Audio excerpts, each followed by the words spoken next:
Hello everyone, this is your friend Shinobi Nexus 2.0 and we are back in new fanfic. What if Kakashi fell in love with the Bloodblade Princess Part 3? Hiyashi said. The nin looked at Hiyashi. You were the masked nin who stopped the root nins from taking Neji from us. I owe you a debt of thanks and of honor. Hiyashi said. The nin spoke. No child should have to endure such as the root nins. I have a mission I must do, so please excuse me.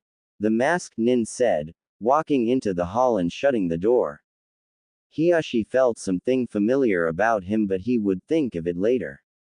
He had come to talk to Rania about Hinata's training. Hinata had returned after the first training session, head held high. She then proceeded to run through the gentle fist palm strikes in training. Hiyashi felt proud of her, that she had overcome her setbacks to become a kunoichi. But he wasn't here just for that reason. Rania regarded him with calm eyes. Would you care for some tea, Lord Hiyashi? Rania asked softly. Hiyashi looked at the woman seated behind the desk. No, Lady Rania. Please call me Hiyashi. I came here for two reasons. Hinata's training and to explain myself. Hiyashi said. Rania leaned back in her chair. Indeed, Hiyashi, I was wondering when you would do so. I have only one question for you that should cover all bases.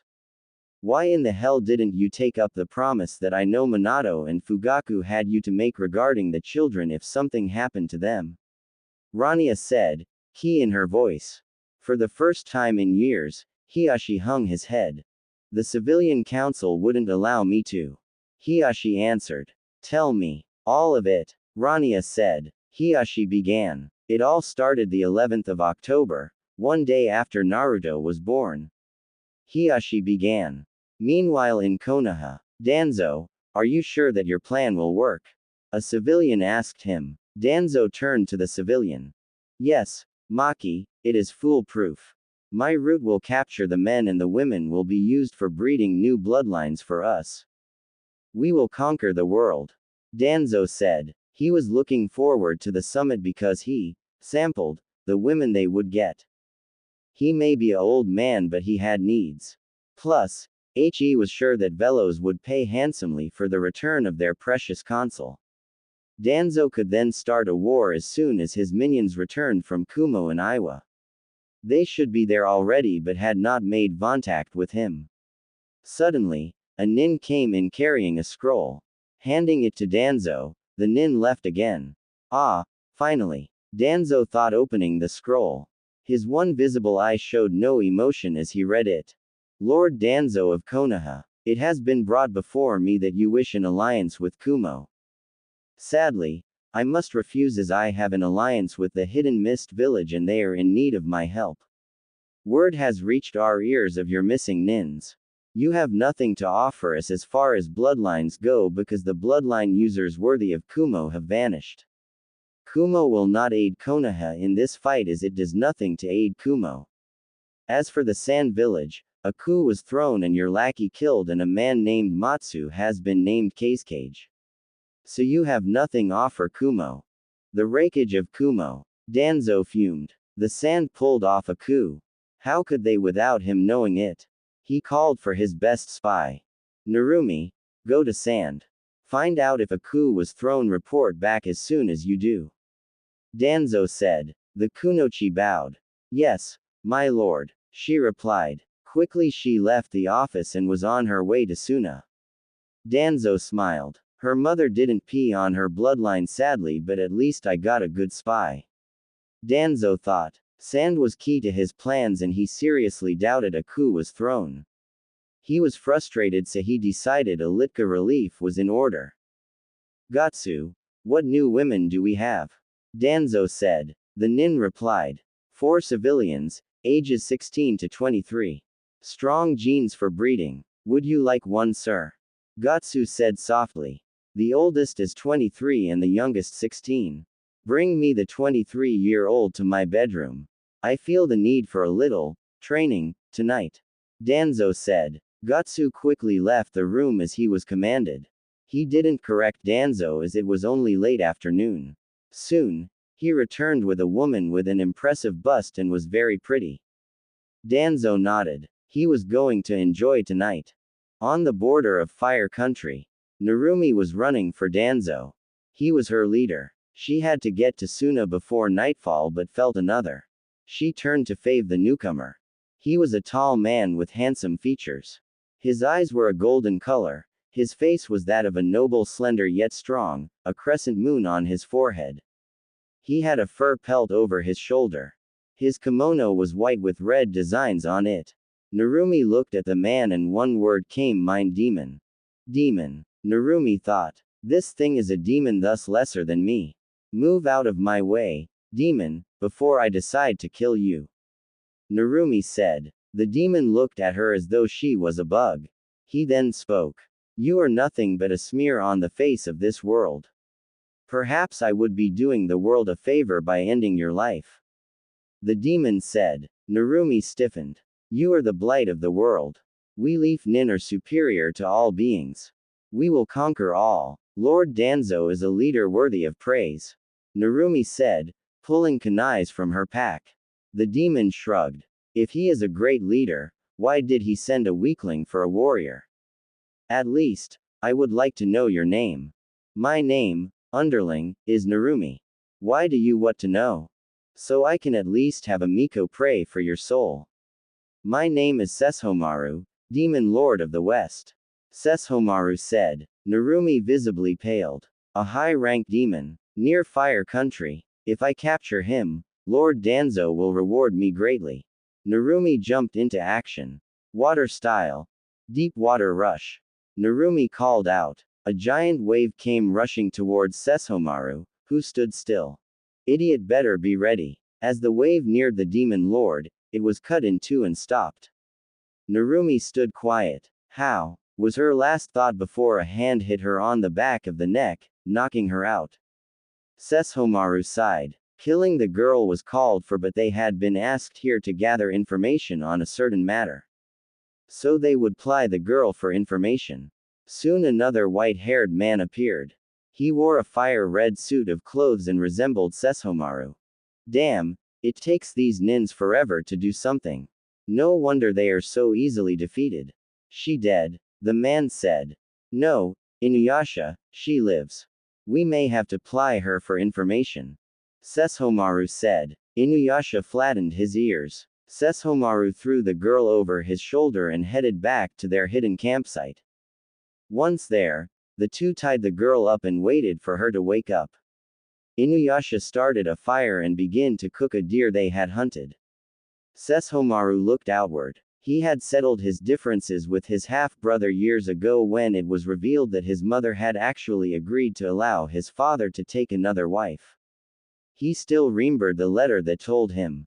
Flashback. Sesshomaru sat in his great study reading a book. A man entered his study. My lord, a message from your late mother's keeper. Shall I leave it here? Sesshomaru looked up from his book. Bring it to me. The servant did so and left. Sesshomaru opened the letter. My dearest son, I have instructed Neko to send this letter to you if I am no longer with you. You have known about your little brother, Inuyasha, for some time now. However, there is something you did not know. I agreed that your father needed another wife. As you know, your father is a high demon lord and must have children to carry on, but as a demoness, I could only bear him a child every 5 years. During the second birthing of our child, a demon midwife made a costly mistake. I lost the baby in labor and my womb would take centuries to heal. Angered, your father drove the midwife out of the castle. I knew your father did not want to wait centuries for children, so I set out to find him a second wife. Many demonesses came forth, but I didn't like any of them. So I was on my search when I seen Lady Izumi. She was perfect for a second wife even though she was a human. I arranged for your father to meet her and you figured out the rest of the story. They were married in secret as I watched. When Izumi was with child, I was elated. On the night of Inuyasha's birth, you said that you told Izumi's brother who the father was. You didn't tell him. Dago, a soldier in our army, wanted Izumi for himself, so he told. Your father jumped to her aid, as a great man should do, and was attacked by a koi. You never knew how they escaped the fire, but I tell you now. I brought them out. I carried my sister-wife from the burning building with Inuyasha in her arms. We both watched in horror as our husband vanished into the flames. Izumi blamed herself as you did. But, I pray that now this light has been shown to you, you will find your brother and fight the darkness with him. Sarah, Lady of the West. Sesshomaru had quickly sought the group out and asked for forgiveness. Inuyasha, reading the letter, then complied, and the two had been together since. Sesshomaru, what kind of plying? I mean, we left the girls back at the village. I don't go for torture. Inuyasha said. Sesshomaru looked at him. I believe we can ply her for information without torture. She has a temper. If we insult her leader, then she could let it slip about their plans. If not, we take her to the girls and let them try. I am not like these nins. Sesshomaru said. Inuyasha grunted his reply. This girl could supply them with information that could aid them. Both Inu brothers were immediately on alert as a slight snap of a twig alerted them to movement. Soln, a voice called out. It is just Nash and me, General. Reporting is ordered. Let's just say ever since they stirred the pot, she hasn't been letting them rest. Blew up a couple of them with her bloody sanbons. Oh, I would love to see the look on old Ugly's face. Saman said. Sesshomaru eased up. Saman, Blight and Nash entered the camp, meeting as they were told to. Saman looked at the tied-up girl. Nash too seemed interested. Inuyasha spoke. If she doesn't tell us, we can have Sango and Kagome talk to her. Besides, I think she is waking up. Inuyasha said. Narumi stared at the four. Monsters. You would harm a woman. Narumi said. Nash looked at her. You are an idiot. I have since this Danzo you speak of. He is scum. He is dirt. His soul blackens the world. He is not a leader but a user. Nash said in his deep voice. Narumi screamed. You just wait, you demon scum. Lord Danzo and Lord Madara will return and the great Moran the Dark will be reborn. Narumi screamed. Saman then spoke up. Weaklings. Both of them. Danzo and Madara. Saman said. Narumi fumed. They are strong. As soon as they get the Uzumaki and Uchiha scumbags, they will be powerful again. Narumi said, fuming. Sesshomaru smirked. Thank you for the information. Now, sleep. Sesshomaru said as he touched Narumi's cheek. Narumi fell into a deep sleep from which only Sesshomaru could awaken her from. 3 sets of eyes questioned him. She is not like other root. Perhaps she will be more informative later. The girls should be able to find out more. Sesshomaru said. A tickle in the back of his neck alerted him. We have company. Saman, Nash, remove the prisoner. My brother and I will deal with these scum. Sesshomaru said darkly. Inuyasha took his brother's side as the 2 men whisked Narumi towards the village. Less than 2 heartbeats later, a company of 10 root elites jumped from the trees. One spoke. It is by the will of Lord Danzo that the woman you have be turned over to us. There will be no question. You will then lay down your weapons and surrender to us so that Lord Danzo can use you for his tests. This is a demand. Surrender or die, the root said tonelessly. Sesshomaru laughed. The root nins froze in place. It was a laugh that could chill even the bravest of men. Root were stunned. You demand that we go with you. You are outclassed here. Be gone. Or face the edges of swords. It matters not to me. Sesshomaru said. Inuyasha was beside him, waiting for one of them to make a move. A rookie root member then signed all their death warrants. You will give yourselves for the glory of a better world. Lord Danzo is over all. Your women and children will be used as slaves and whores for the glory of Root. The nin proclaimed loudly. In an instant, the nin was hoisted off his feet by a very angry Inuyasha. You know, nin scum, It takes a real warrior to try to force fighters such as ourselves into a battle, but to demand surrender of us before battle and demand those under our protection, but then again you follow a fool. Inuyasha said, claws digging into the nin's throat. Kill them, the captain said. Sesshomaru jumped into the middle of the group, grabbing the leader. The captain couldn't break free of the demon lord's grasp. He knew then that he was doomed. If you want to destroy an army, you first remove its leader. Poisoned claws, Sesshomaru said softly. The nun screamed as Sesshomaru's claws burned through his stomach and into his back. Sesshomaru then stepped away from the nin. Inuyasha had flung the nin he was holding into the tree, knocking him out. Two others rushed him. Inuyasha pulled his sword from its sheath and acted. Wind barrage. Inuyasha called out. 4 root nins were immediately caught in his attack and killed. The other 4 were moving to escape, to tell Danzo of the 2, when a feeling of dread befell them. One such nin looked at his companions only to see them cut in half by an acidic whip. He turned to go and was almost away from the battle when a hand grabbed him and hoisted him in the air. Well, it looks like the general and the others have been having some fun. Well, you should join your friends. Goodbye. Rune art. Body burn, the nin screamed as he burned alive. The bald man and his tall companion joined Sesshomaru in the clearing. Soon the bald man's illusion fell, revealing what appeared to be a teenager with blonde hair, and his companion was tall with ash blonde hair. Hello, Melodias, Ban. You're late, Sesshomaru said. The 2 men grinned. Had a little fun along the way. Had a root problem. Took care of it, Ban said. Inuyasha laughed. Soon, the Nightmare Brigade will show these nins what happens when you mess with one of our own. Inuyasha said. Grins were on the faces of all T-Jose present. Soon, you will learn what a true leader can do. Soon.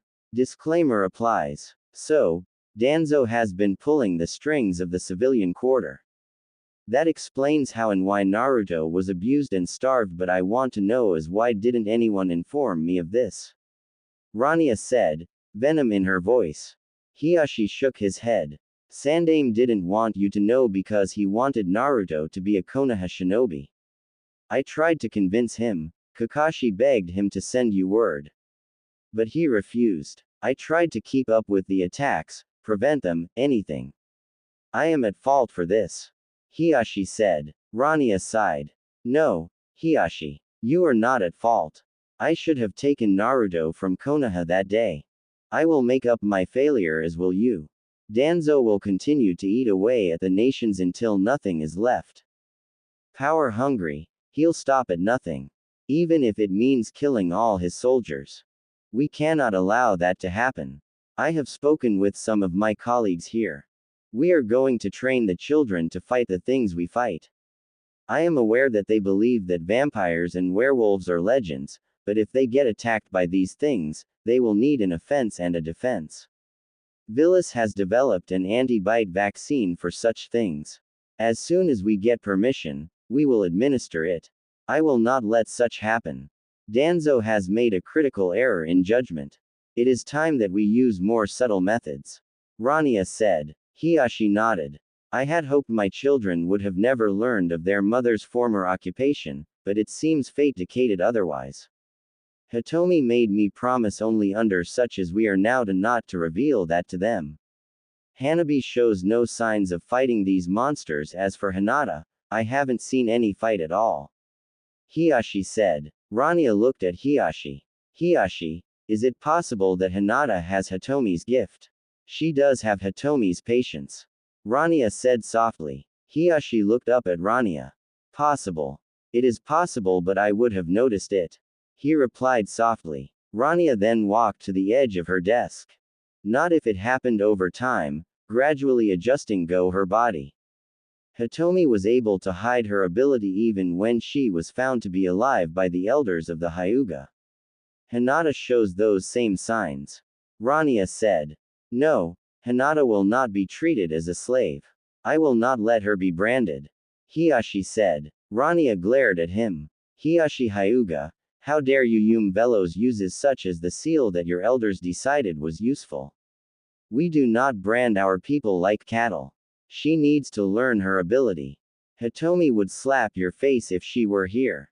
Rania raged. Hiyashi backed off. He'd seen Rania fight. No offense. I meant if we return to Konoha.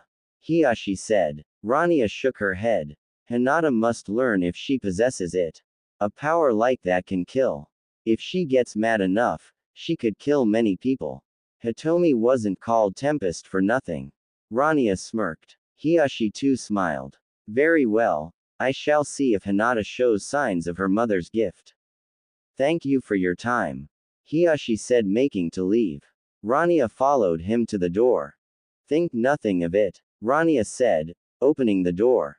Hiyashi bowed as he exited, kowouting for him. Rania bid them goodbye. She grabbed her hat from inside the door and walked towards the consul's office.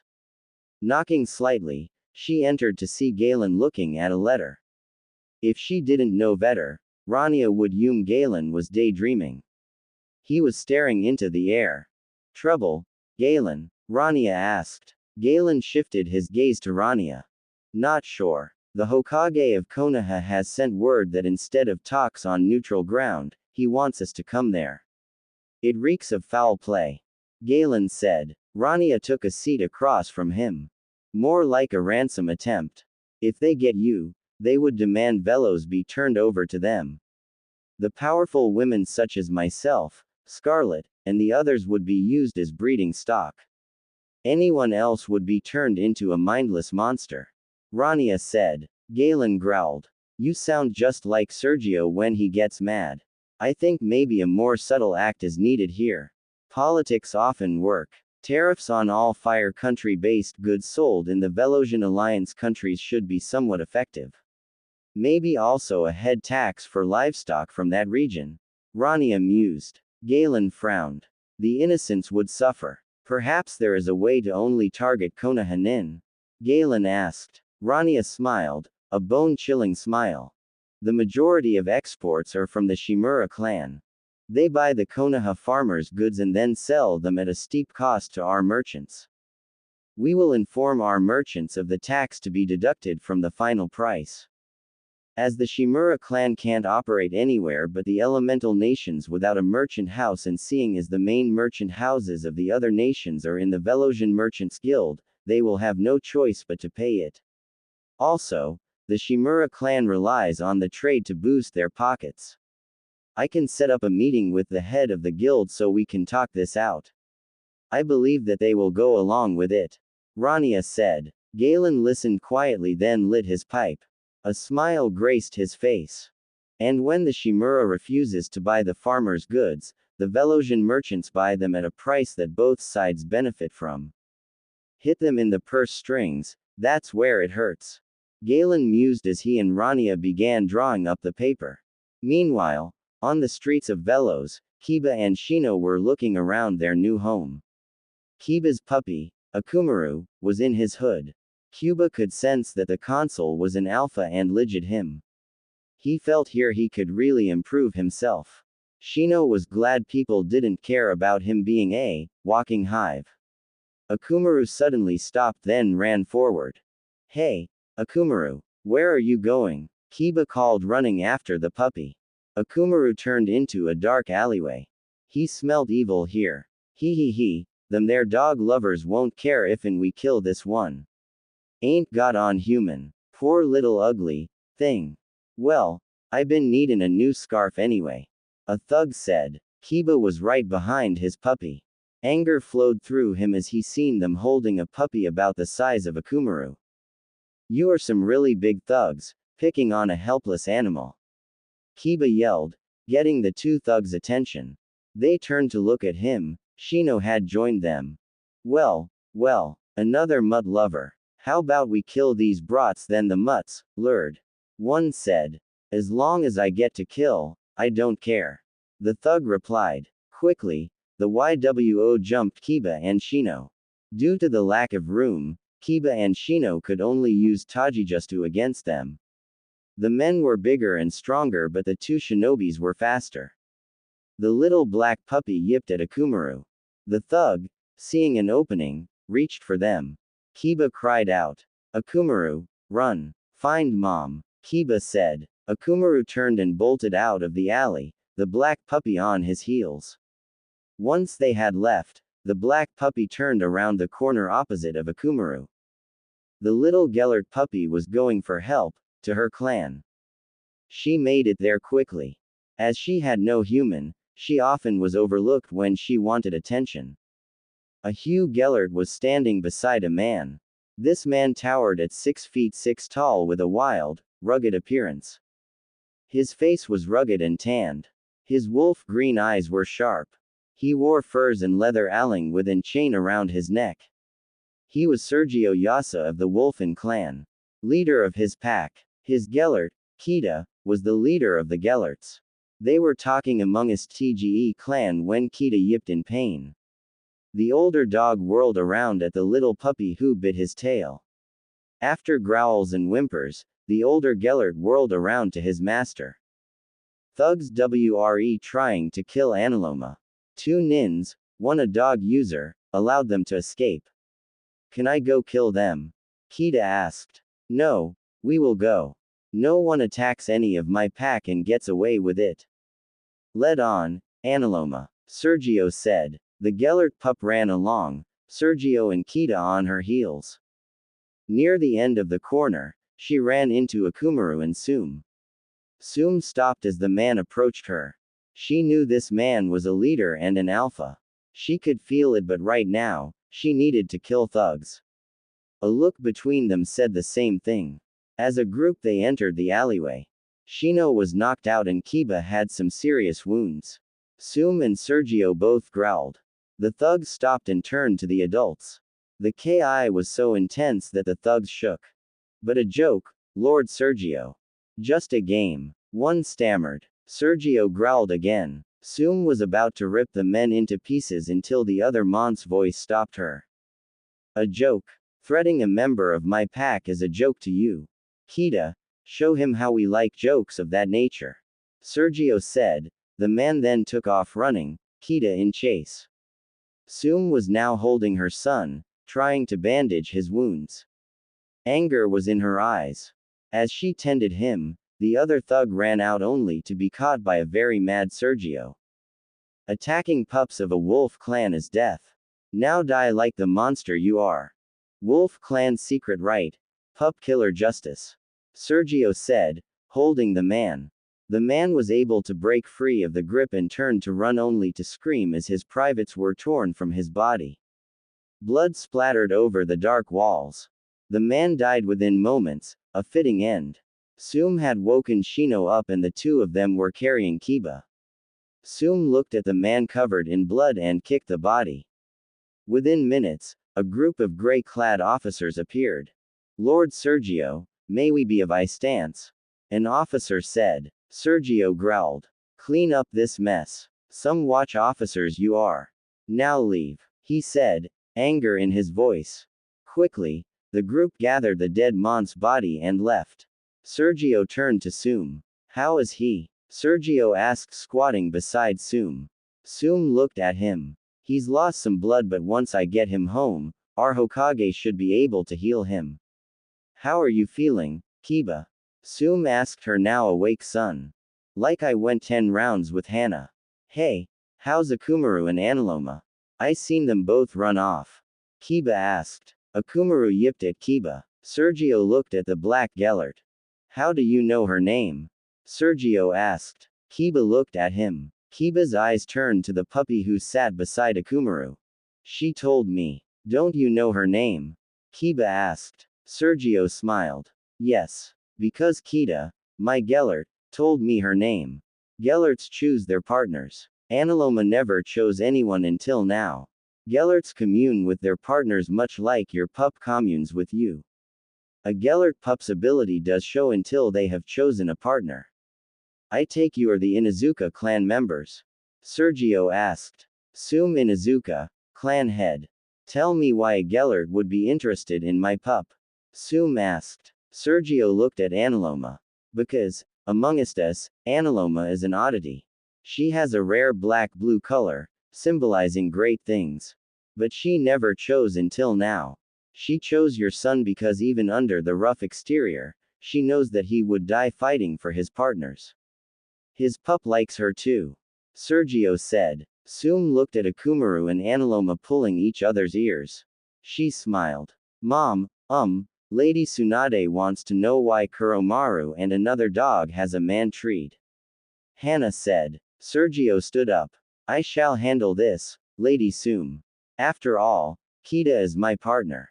Sergio said. Wait, what is your name? Sum asked. Sergio Yasa, as called the Northern Wolf. Good day, he said, leaving to get Kita. Sum summed it up in one word. Damn. Naruto was looking out over the city. The past few days had been revealing.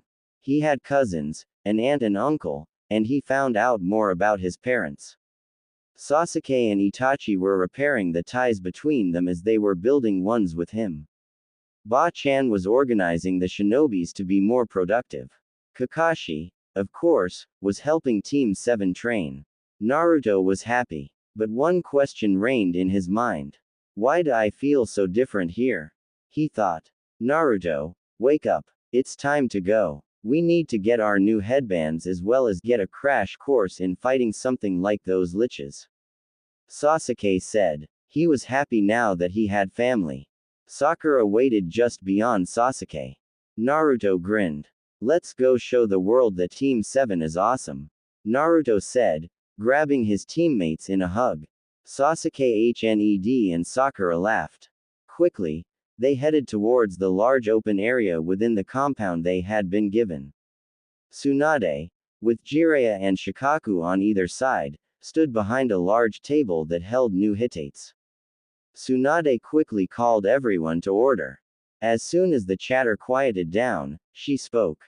As most of you know, we have decided as one to live here as shinobis of Velos. As such, the Konoha hitates are no longer worthy of our will of fire. Today, we will give you new hitates. These will reflect how brightly our will of fire burns. Tsunade said. Cheers went up for those words. Now I will give out your hitates. Jonan Ibiki Morino, step forward. Here is your new hitate. Tsunade said. Ibiki stepped forward to receive his hitate. As he received it, he removed the leaf headband from his person.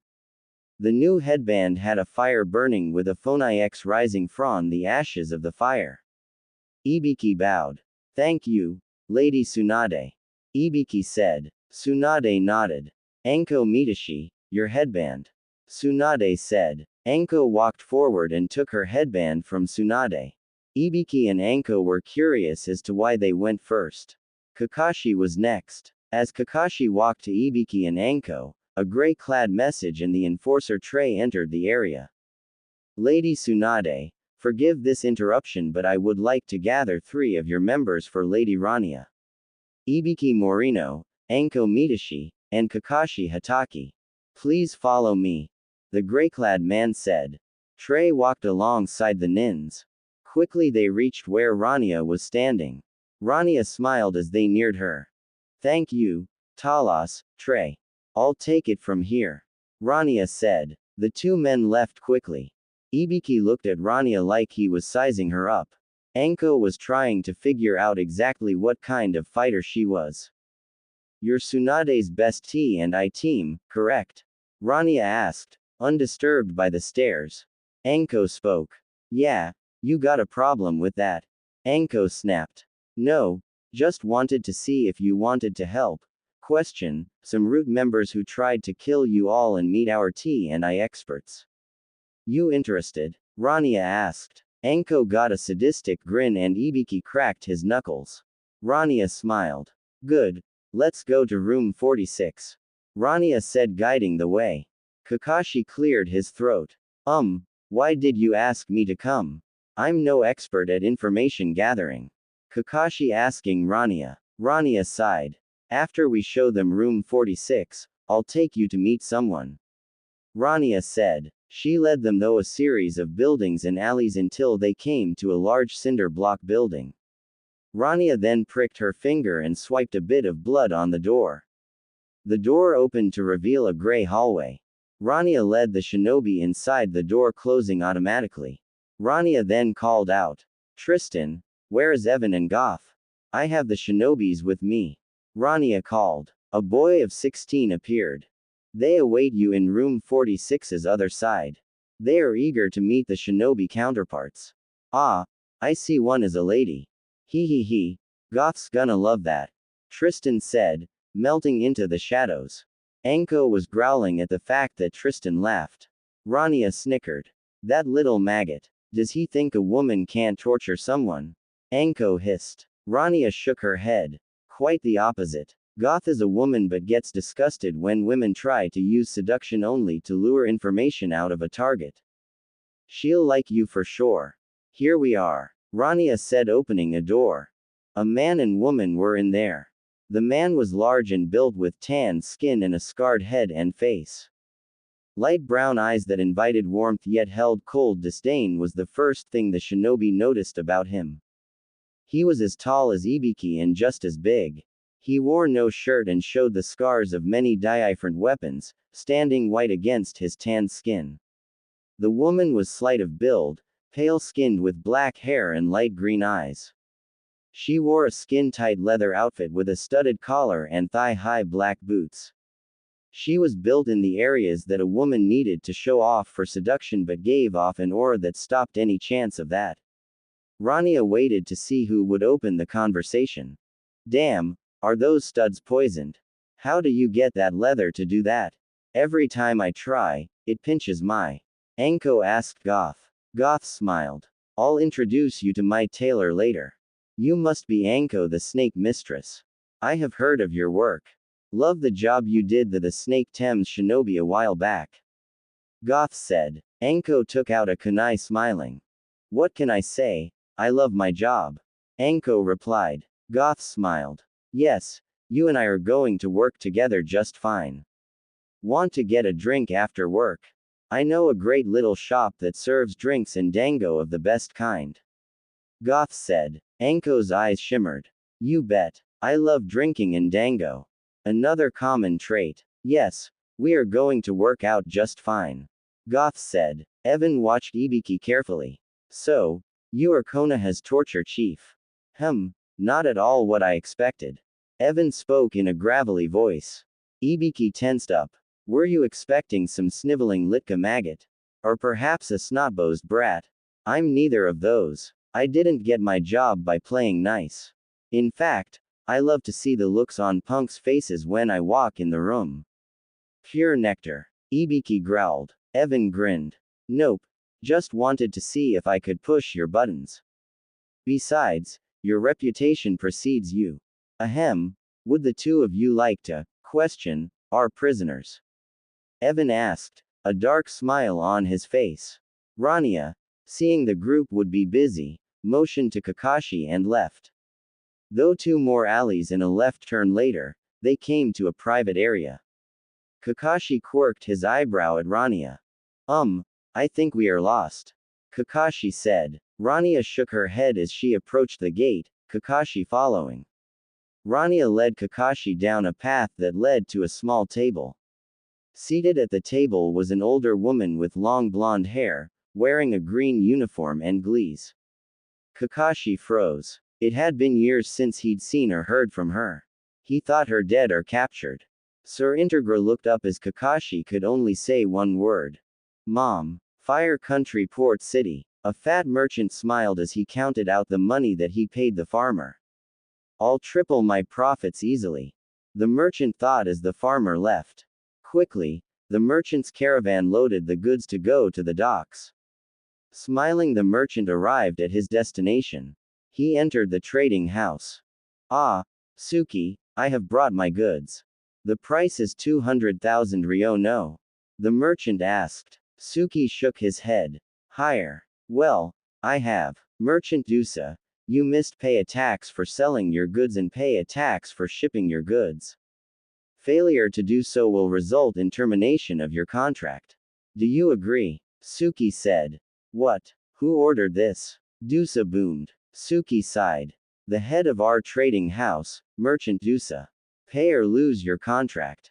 Suki said. Dusa forked over the cash, not wanting to lose an outside source. I must tell Danzo of this. Dusa thought, leaving in a swirl of fabric. Suki motioned to a shadow and the shadow followed him. Dusa allowed his men to enjoy themselves. Quickly, he summoned a root nin. Give this to Lord Danzo. The root nin vanished. The shadow figure tracked the merchant to a spot outside the port. The merchant turned to the shadowy figure. Show yourself, the merchant said. A woman showed herself. Her clothing revealed more than it concealed. The merchant licked his chops. Well, cutie. Need to make some money. I got plenty. How about a few hours of pleasure for some Rio notes, Dusa said. The woman walked toward him. Dusa smiled until she kneed him in the groin. You're scum. My master would love to teach you manners, but we've another use for you. The woman said, holding Dusa's head up. Look into my eyes, Dusa, your fate is sealed. Carry this message to your leader for me. She said. Leaning close, she whispered in his ear. Once finished, she disappeared as easily as she had appeared. Dusa, on his knees, began to think about how he was missing the fun. Slowly, he got up to join the men in the bars, forgetting the encounter but not the message. The shadow smiled. Konoha. Danzo was furious. The merchants from the east had just severed ties with Konoha. Better rates elsewhere. Danzo needed the caravans for cash, but he would simply hijack a few, mocking the merchants hire Konoha nin to protect them. Orochimaru didn't care as long as he got his test subjects. Kumo was out of reach for the time being and Iwa had flat out killed the nins he sent. Suna was in rebellion and Mist was off limits due to the takeover of a new daimyo who believed in bloodlines. Danzo's plans were sidetracked for now. Danzo looked up as a knock sounded on the door. Yes. Danzo said. A root nin entered the room. Lord Danzo, a visitor has asked for an audience with you and the Hokage.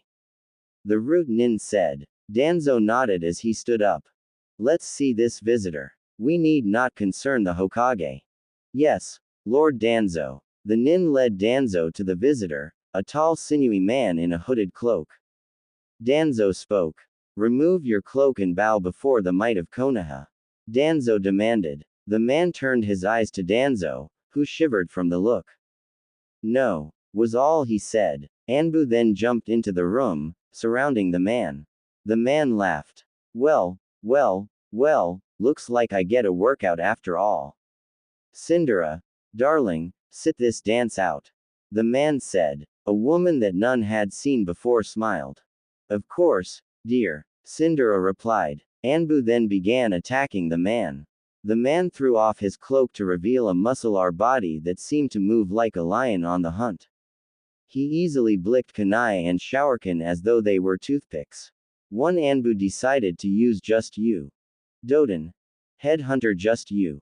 The Anbu cried out. The man laughed. The Anbu realized his mistake when the Anbu nin not the man was caught underground. The man laughed. Diasenzo had retreated to his safe zone. Ah, the idiots of Konoha are truly useless. They just jump into any fight. We were sent by the High Merchants Guild to inform your traders of new taxes. Konoha and Fire Country merchants will pay 15% of their oversoul earnings from any cargo shipped or sold by the guild. The guild has already arranged for transport of several nations' caravans. Failure to pay will result in termination of Titan contracts as well as any monies earned in the said period. If net worth force, the guild will then shut its ports to the offender for no less than 6 months. These are the rules and terms of the guild. Oh yes. Earth and Iron Maiden. Spikes of Doom. The man said. Danzo watched as the trapped Anbu died by stone spikes. Danzo looked at the man in fear. The man then winked and disappeared, leaving an enraged Danzo and dead Anbu. Lord Danzo, your orders. Root Nin asked. Danzo, composing himself, answered. We go to Iowa. Anki has to go. That is one of their execution justice. We take out the rakeage of Kumo as well. Then we bide our time until peace has settled, then we go to war. I will have Naruto Uzumaki as my weapon. Danzo said. The nin vanished quickly. Danzo was walking down the hall when a voice in his head spoke. Danzo, you fool. My power weakens every moment I am trapped here. Your puppet is beginning to fight me. If you don't hurry, all will be lost. The voice said. Danzo smirked. Master, the puppet is weak. Patience is a virtue. We must have the backing of the elemental daimyos to destroy our enemies. Besides, we have yet to unlock the code to bring you back. Madara is working in it as we speak.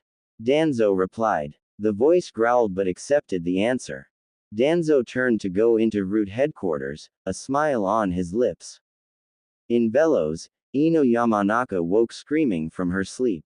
No, no, no. Ino thought as her eyes slid closed again. The door to her room flew open and Inochi ran in. He had a kunai ready to kill who hurt his daughter. Tsunade, on his heels, checked Ino. Shizune, get Trent and Rania here now. Tsunade barked. Shizune ran out of the room. Inochi spoke. Is Ino okay? Why did you send for them? Inochi asked. Tsunade spoke. Inochi, Ino has suffered a mental strain. Somehow, I think she saw something out of the norm. Her body is in a trance-like state. In short, she is lost in her own mind. Trent can get her back and she may need to tell Rania what she's seen. Tsunade said. Inochi paled. He knew getting list in one's mind was dangerous. His aunt had did such and died in a coma. Can he find her? Inochi asked. A voice answered for Tsunade. Yes, but if she had the same link I did, we need to up the ante on our friends in Konoha. Trent said from the doorway. Rania and Honey stood behind him. Please hurry. Kasu Yamanaka said. Trent spoke. I can get her out, that's the easy part. And the hard part? Inochi asked. Trent sighed. Finding her. Trent's words were like ice to Inochi. Finding her. Inochi knew that the mind had many pathways that led to memories, feelings, and control of one's overall body. He feared for his daughter. Trent sat across from Ino. The lessons this morning were only on the basics. This was the fundamental part. Honey stood near her brother in case he needed help. Even a day after his injury, Trent could still have trouble if he used his power, but it was needed. Honey knew Trent had been looking for a student for many years. She herself was looking for a student with talent like hers. Honey cast Rania a look. Both knew that this is dangerous. Inochi, I need you. Once I have entered Ino's mind to call to her. She can still hear you. I'll try not to open any memories that are private. Trent said. He was ready. Trent closed his eyes and in a few moments he slumped forward. Honey caught him easily. The room was quiet but for Inochi calling to Ino. Ino's mindscape. I'm lost. I'm really lost in my own mind. Daddy. Ino yelled, years flowing down her face. She was sitting down with her knees against her chest. She was in a gray area of her own mind. Suddenly, she heard her father calling her. Daddy. I hear you. Please help me. I'm scared. Daddy. Ino called out, hoping but knowing her father couldn't hear her. She stood up and was about to walk towards the sound of her father's voice when she heard another voice. Trent had been able to bypass Ino's private memories and go to the gray area. He called and called until he heard Inochi call Ino and Imo responded. Trent hurried to Ino. Ino was turning towards Trent when Trent heard a cackle. Not only do I get to kill Inochi's brat, I get to play with another as well. Lord Danzo will be pleased. A figure said. Trent ran to Ino. Ino looked at the man in confusion. Trent could sense this man meant business. Ino, Trent said, follow the trail I left for you. It will lead you back to your father. I'll lure this monster into my mind. Trent told her quietly. Ino nodded and took off in a ninja run. Within a few minutes, Ino was in her own body opening her eyes. Inochi grabbed Ino in a hug. Ino looked at him. Daddy, I thought Uncle Warui died. Ino exclaimed. Inochi paled. Warui Yamanaka had been reported as Kia when Inochi was young. Warui was going to be dismissed from the ninja corps and disowned from his family due to his ties to a group of nin that had a village slaughtered. Inochi's father had sanctioned it. Warui was an expert in mind warfare. You mean that monster lives? Karu exclaimed, holding her daughter. Inochi grimaced but nodded. Tsunade's eyes hardened. She'd seen the aftermath. Hundreds of innocent lives snuffed out because they refused to pay protection. If I ever get my hands on those responsible, I will show them no mercy. Tsunade thought as she watched the scene unfold. Sadly, no one knew what was happening inside Trent's battle.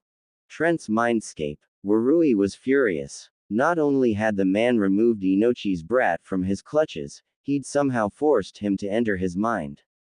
Warui was an expert. He had trained Fu. But in another Mindwalker's mind, Warui could be at a major disadvantage. Trent looked at the man with disgust before speaking. You are scum. You tried to kill an innocent girl for your own revenge. Tell me, how did it feel to know that your own family disowned you? Did it hurt? Were you embered? Trent sneered. Warui looked at the man with hate. So, Inochi told you about me. No, you did. Mindwalkers often forget to close their paths off. You did so. As a Mindwalker, you know the rules, but I am no Mindwalker. I am a Mindbender. A telepath and telekinetic of the highest grade. You lost this battle when you decided to go after my student. Do you feel it yet? Your hold here slipping. No, you will. Trent replied. Warui, angry, rushed at Trent, a kunai drawn. Trent merely stopped Warui with a simple hand sign, a hand sign all Mindwalkers fear. You intended to get Ino lost in her mind. Perhaps you should suffer the same fate. Art of mind. Locked mind. Warui felt himself return to his body but couldn't get out. Warui tried to contact the root operative in the room with him but couldn't move. A laugh suddenly chilled the air. A visage of Trent appeared in the room. The root nin couldn't see him. Warui screamed inside himself. Trent spoke. Just to ensure you cannot get out, art of mind, destruction. Trent said. Watui felt his body convulsing. He seen the med nin rushing to him. Danzo was there as well. Lord Danzo, he is lost in himself. His body suffered a terrible trauma. He may wake or he may not. The nin said. Danzo grunted. Have Lien to enter his mind. Danzo said. Warui was screaming no, no, no. Lien tried to enter his mind. Warui felt a ripping, burning, tearing pain.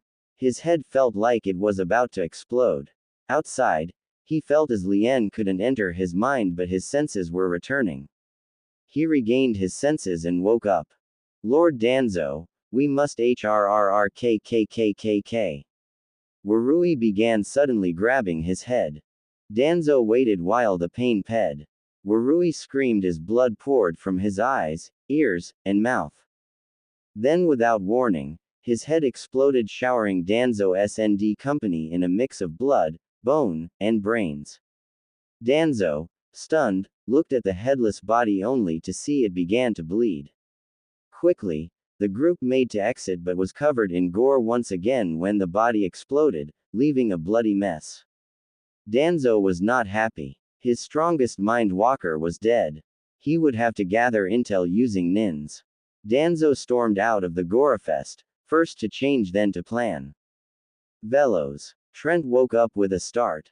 Honey was beside him and the nins were around him. He smiled at them. All in a day's work.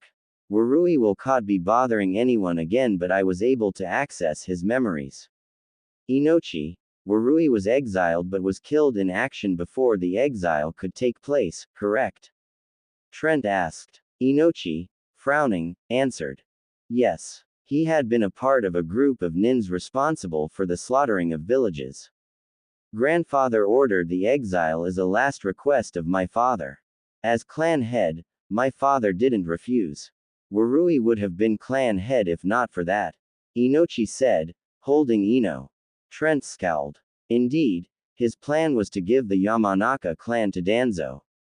Danzo was using Warui as a mind walker, mostly outside the villages. Trent said. Tsunade spoke up. If Danzo was using a mind walker, then could they have started a war? Tsunade asked. Rania spoke up then, quietly observing. It is possible for someone such as a mind walker to control people's thoughts, even act as an inner voice. Fangirlism is an example of such actions. Sakura and Ino were not targets obviously, but the other girls were. Trent, as soon as you can, we need to discuss what you've seen with the consul's guard. This is not going to be taken lightly. Ino, if your father allows, you can come and say your piece as well. I'll leave you to it now. Rania said, exiting. She walked alone into she heard footsteps behind her. Turning, she was face to face with Itachi Uchiha. Doc had done wonders for him, physically and mentally. Rania smiled. Hello, Itachi. What can I do for you? Rania asked her cousin. Itachi looked at her. You know the truth behind the slaughter, don't you? I could never kill my parents. Itachi said. Rania nodded. It was Root. Your father found out about the Uchihas who swore an oath to Danzo. He was mad. Makoto calmed him down. She said they needed to remove the cancer. So, Fugaku decided to kill those who swore the oath. Danzo found out about it and you know the rest. Why do you ask? No one holds it against you. Rania said, already sure of the why. Itachi looked at her, eyes full of determination. Kisame and I want to join the consul's guard. Itachi said. Rania paused a moment. This is great. Itachi and Kisame are S-ranked. Rania thought. She smiled. I thought as much. There are some tests you must go through to join. Meet at the arena tomorrow at 7 a.m. sharp. Rania said. Kisame, behind Itachi, spoke. What happens at 7 a.m. tomorrow? Kisame asked. Rania smiled. From 7 a.m. until I say stop, you two are going to be put through the ringer. Basically, we are going to see if you have what it takes. The consul's guard doesn't need fighters who are going to be someone's bitch, but someone who can make other people their bitch. Captain Yusui will be your first opponent, so rest well. Rania said, leaving. Itachi stared at her back. Itachi then addressed the figure behind them. Lady Tsunade, how dangerous is this Captain Yusui? Itachi asked. Tsunade got a nasty smile on her face. Yusui Yakima was the strongest man in the Emperor of Chen's army. When Tingy fell, he was betrayed and sold. Rania and Danik freed him. He is the captain of the enforcers. And as for being dangerous, he can beat me, Jiraiya, and the snake easily. Be prepared for hell, Tsunade said, walking off. Itachi suddenly had a feeling that he was going to learn something about himself tomorrow.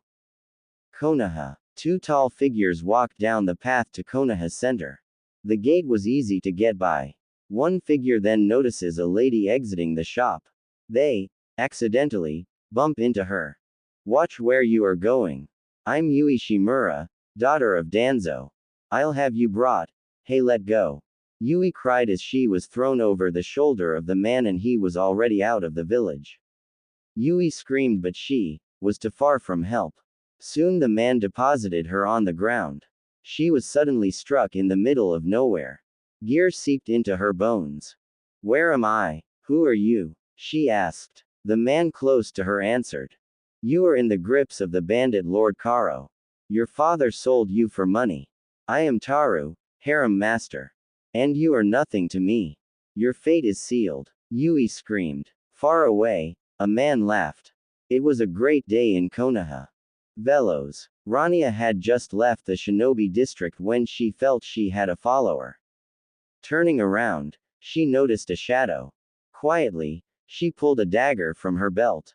Quick as a flash, she threw it. A croak of surprise was soon heard.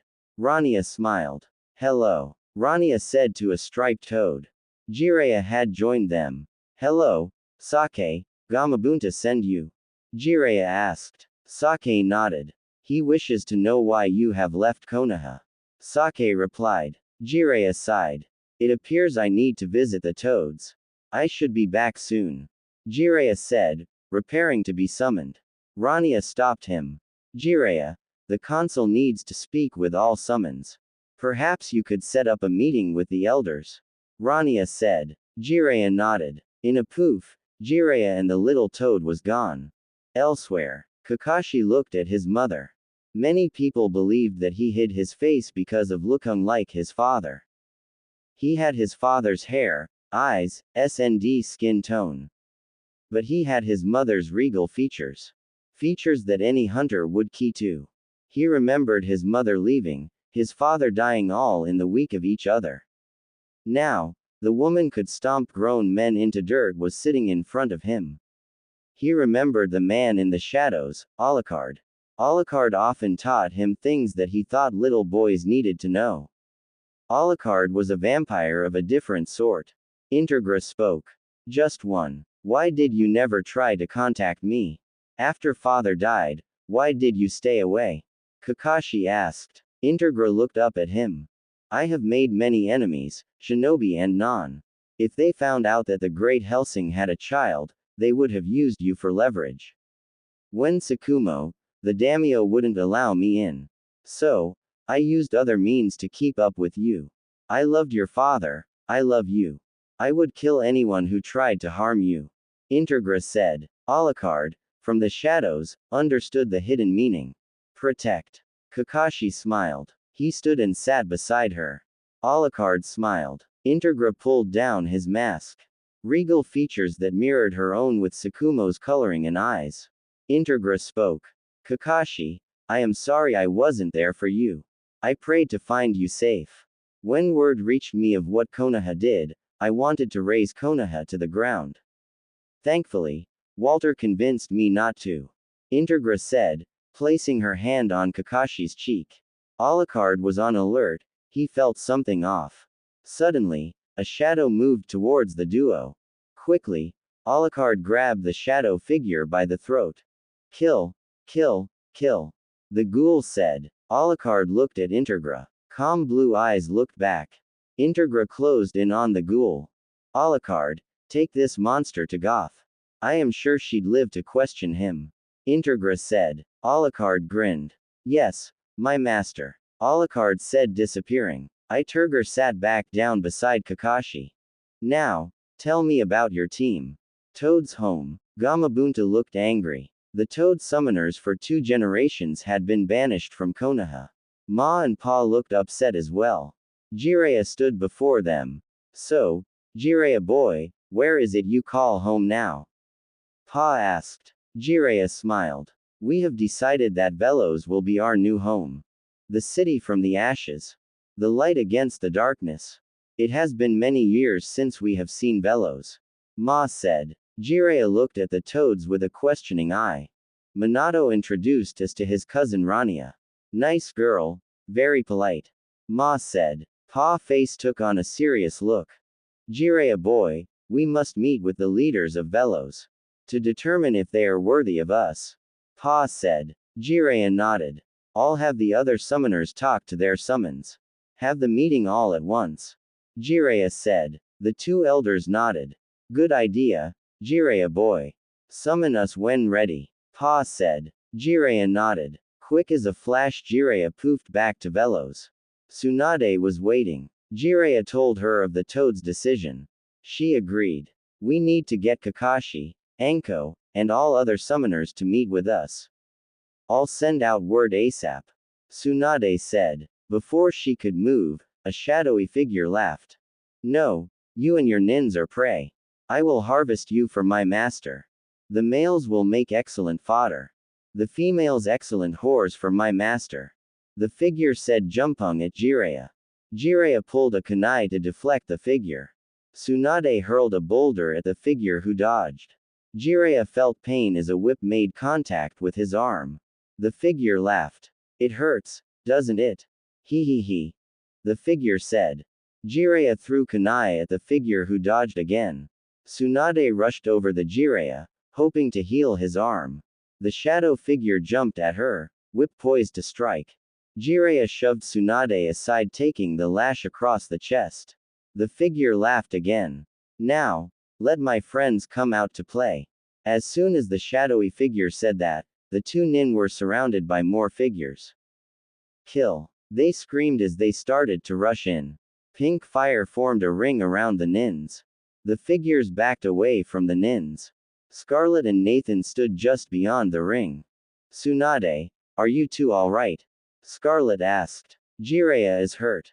I am okay. Tsunade replied. Jiraiya was turning pale from pain. Tsunade readied herself to fight.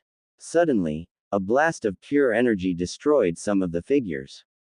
A man had joined Scarlet and had took out about half of the shadows. The shadows retreated then because the power that killed the others was what they feared. Scarlet called the fire down and the man became clearer. He was tall, dark-skinned, and had amethyst eyes. His face showed signs of battle but was well defined. He approached the nins with Scarlet. Where did he get hit? Scarlet asked. Tsunade was on the ground beside Jiraiya, trying to help him. Chest and arm. Some sort of whip. Tsunade replied. Scarlet sighed. Thank goodness. If he'd been bitten, it would a lot worse. Oh, forgive my manners, Lady Tsunade Senju, meet Shinji. He is another member of the consul's guard. He was out on a mission with his partner when you arrived. The consul asked that all those QHO were out in the field when you arrived by introduced to you. Now where did Alane get to? Shinji, how do you keep up with him when you two go out on a mission? Scarlet asked. Shinji smiled. Look for the nearest weapons shop or fight. He was a trained weapons user, Scarlet. Shinji replied as Tsunade he has led Jiraiya's wound. Jiraiya, still weak, looked at the man before him. You're Shinji Arai. You travel with an Alane of the West. You are called Fireshot and he is, the Deathwalker. Shinji smiled. Alane hated that name but was stuck with it. Scarlet helped Tsunade sit Jiraiya up. Jiraiya grunted. Tsunade knew he was still in pain.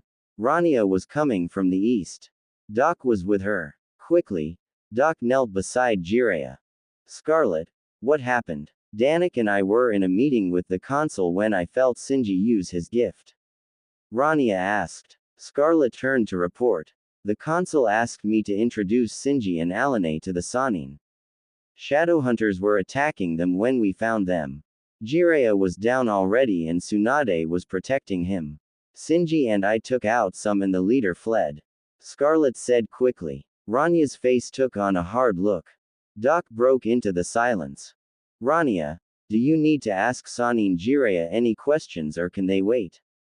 Because I really need to get him to the hospital. Doc said. Rania spoke. Take him. A Shadowhunter used his whip on him. It's going to take him a while to truly recover and I think Tsunade can answer most of my questions. Rania said. Doc nodded and motioned to his left. Two watchmen came with a litter. Doc helped Jiraiya onto the litter. Quickly. Now. Doc said. Rania turned to Tsunade who looked pissed. Tsunade was ready to kill. Calm down, Tsunade. Did those things say anything to you other than what Scarlet said? Rania asked. Tsunade shook her head. They seemed intent on killing us. If Jiraiya hadn't jumped in front of me, I would be at the hospital. Rania, what were those things? I've never seen such as Datans before. Tsunade asked. Rania grimaced. Those are the bounty hunters for the Dark Ones. They kill whoever their masters tell them to. I've dealt with them before. Their masters use them as pawns to make sure that the job is not traced back to them. Expendable help. We refer to them as shadow hunters. In legends, they are called skinwalkers. They can take on human form long enough to kill. Tsunade, I think you were the target. To topple a belief, you have to cut out the believer's strongest point. Now, we've just acquired Danzo's youngest daughter through sheer luck. She will not talk to us but she may talk to her.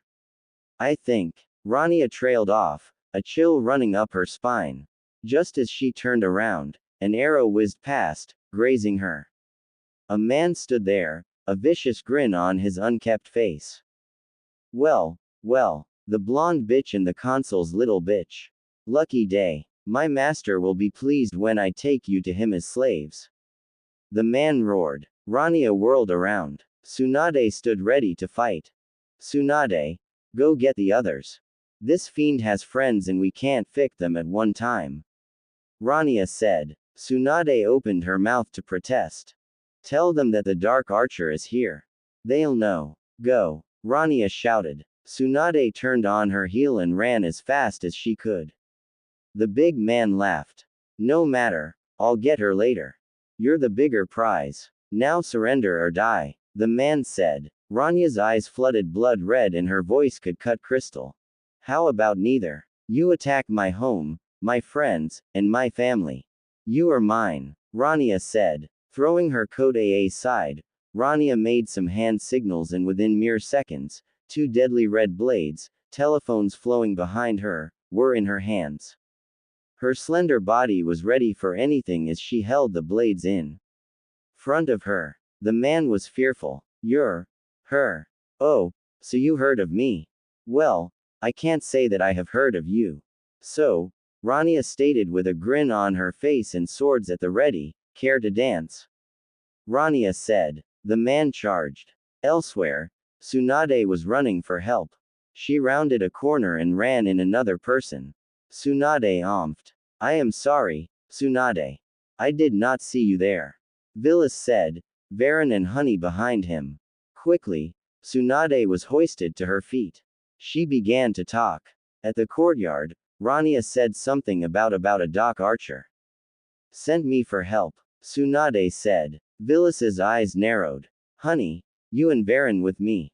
Lady Tsunade, get Danik and any others. Go, Villas said. Tsunade took off towards the center and Villas, Varen, and Honey ran to the courtyard. As they approached the courtyard, they felt a strong aura of power. Villas grinned. What? Varen signed. Villas spoke softly. The bloody hellion has come to play. Villas said. Honey returned his grin. It was going to be a bad day for the forces of evil. Rania stood in front of the Dark Archer. His fear was in the air. She knew that he would attack, his master would demand he attack. The Dark Archer laughed. Do you think I came alone? Warriors, kill her, the archer said. AM of shadow hunters appeared, rushing at Rania and me. As the first one made it to her, her sliced upwards, killing the wraith. More were enclosing on her. Quickly she looked around for a high point. Finding none, she began to fight the wraiths. Rania hissed as one of them grabbed at her. She knew that the archer was trying to wear her out. One wraith jumped in the air, intent on killing her. Suddenly, the wraith began to dissolve. As it did, the wraiths below began to dissolve as the remains of the first wraith rained upon them. The archer glanced around. Villas was standing there, hand outstretched. Figured you were a coward. Rania, are you okay? Villas asked. Rania nodded. She was intent on killing the archer. But the archer wasn't done. Quickly, he launched a series of arrows. Before Villas and Rania could move, a shadow reached up and grabbed the arrows. What? Which one of you idiots stopped my attack? The archer screamed. A figure emerged from the shadows, a smirk on his face. Varen was using the shadows to hold the arrows. Quickly, he threw them into the mob of wraiths, killing those they touched. Varen smiled a grim smile. Villas spoke. My brother is very good, isn't he? Rania, Varen and I will handle the wraiths. You take out Ugly. The others would have alerted by now anyway. Villas said. Rania cast an evil smile towards the archer. The wraiths attacked as quickly as possible. The archer, terrified, knew he had to fight her. Rania stood still for a moment before charging the archer. The dark soul tried to pull his bow out, but Rania was too fast. Just as quick as she moved, she shattered the bow. The archer then began to fight her with his sword. Rania balked, ducked, and parried. The archer was mad. Villas and Varen were making short work of the wraiths. As GGEY finished off the last one, another group appeared, larger than the last. Villas's ND Varen were surrounded by wraiths. Once again they charged at the two brothers. The wraiths laughed as they closed in. Suddenly, a voice rang out. Art of Persuasion. Medea's Ball. Honey called out, commanding about half the wraiths. Instantly, they turned and fought each other. Fools! Kill them, the archer said. Rania had him on the run. Then, Rania felt a chilling power. The archer was gathering his powers in an attack. Rania knew he could hit her, so his targets were the twins fighting the wraiths. Quickly, Rania advanced on the archer to stop his attack. Hitting a barrier, she called out to the others. Get down. Dark power attack, Rania yelled. Quickly, Vilas and Varen took shelter with Honey. Rania had to stop him, but with that barrier in place while he attacked hindered her attack. Wraiths began attacking her. She fought them off as quickly as possible. She had to deflect his power somehow. The barrier couldn't be breached without the wraiths attacking her and me. Luckily, she knew that the defenses of Velos were the best. She had to turn his power towards something else. The Dark Archer smiled. Dark Arrow Barrage, the Dark Archer cried out. Arrows of dark energy formed and aimed at the Velosian defenders. Rania knew that she would be hit by them. Wouldn't be the first time. Crossing her blades in front of her, she could deflect the most dangerous ones from hitting her vital areas. She heard whizzing as the arrows began to ascend. With her eyes focused on the arrows, she didn't see the others who had come to help. As the arrows neared the target, Rania seen a spinning force field of energy. Kaden, Hiash Hyuga exclaimed as his chakra deflected the arrows. Rania smiled. The Dark Archer was appalled. A white-eyed freak. You dare to stop me, minions, kill them all. The Dark Archer screamed. Another group of wraiths appeared, their dark mouths smiling. The group began attacking the warriors. Rania stood back to back with Hiashi, both at the ready. As the group began attacking, a flock of ravens began attacking the wraiths. The Dark Archer was surprised. Why would ravens attack my slaves? The Dark Archer screamed. A man with red eyes landed in front of the wraiths along with a blue shark man. Because I told them to. Kaden. Great fireball, Itachi said. The wraiths were quickly burned to cinders. The Dark Archer summoned more wraiths to cover his escape. This would multiply Ling enough for him to escape and tell his master that the bitch had help. He made it pee the stone wall. The Dark Archer began to laugh. He would tell his master. His master would be pleased. Dark Portal. Op HRK. The Dark paused as a power flooded the area. He turned around and was greeted by a sight sent shivers down his spine. A man dressed in Bolter's attire stood in the only few feet from him. A young noble boy of perhaps 12 was beside him. The man was powerful, but the boy was harmless. The Dark Archer decided to attack the boy. Master, the man said. The boy looked at him and nodded. The man wooingly stepped in the way of the Dark Archer. It has been a long time since I've had the pleasure of destroying one of those. One made me their personal slave, the butler said. The Dark Archer's blood froze. I killed you. The Dark Archer screamed. The man smiled. You thought you killed me. Thankfully, I was able to earn my soul and at least some peace in my life thanks to my master. I will kill anyone who dares HATM him. The butler said. The boy spoke. Sebastian, take him alive. I do believe that he attacked Lady Rania and her companions. She will want to question him personally. Seal Phantomhive said. Sebastian nodded. Yes, my master. Sebastian was on the archer in a moment. The archer hadn't even blinked twice before Sebastian attacked and subdued him. Demon chains. Those will hold you. Now, milord, I think we will need to deliver this. Maggot. Sebastian said. Seal nodded his agreement. Back with the wraiths, they were being quickly destroyed by the warriors. Rania had called off her blades for 2 long daggers she kept on her. She was cutting a path to the others when a large portion of the wraiths were cut in half. Zabuza and Kisame were slicing them as fast as they could multiply. Soon, the wraiths were vanquished and the warriors could catch their breath. Rania spoke first. Is anyone badly injured? She asked. Villas had a few cuts but nothing major. Varen had a bloody nose and bruises. She herself wasn't certain but the others needed to be checked. Lord Hiashi. Itachi. Are you okay? Rania asked. Itachi didn't look okay but acknowledged he was. Hiashi stated he would be fine. Rania was beginning to feel aches but didn't think anything serious. Tsunade was returning with Shizune and Doc. She looked worried and upset. Everyone is standing. That's good. Shizune commented. Doc tsked. I have seen Rania stand with her side torn open. She isn't going to let harm come those around her. Doc said. Shizune looked dead at Tsunade.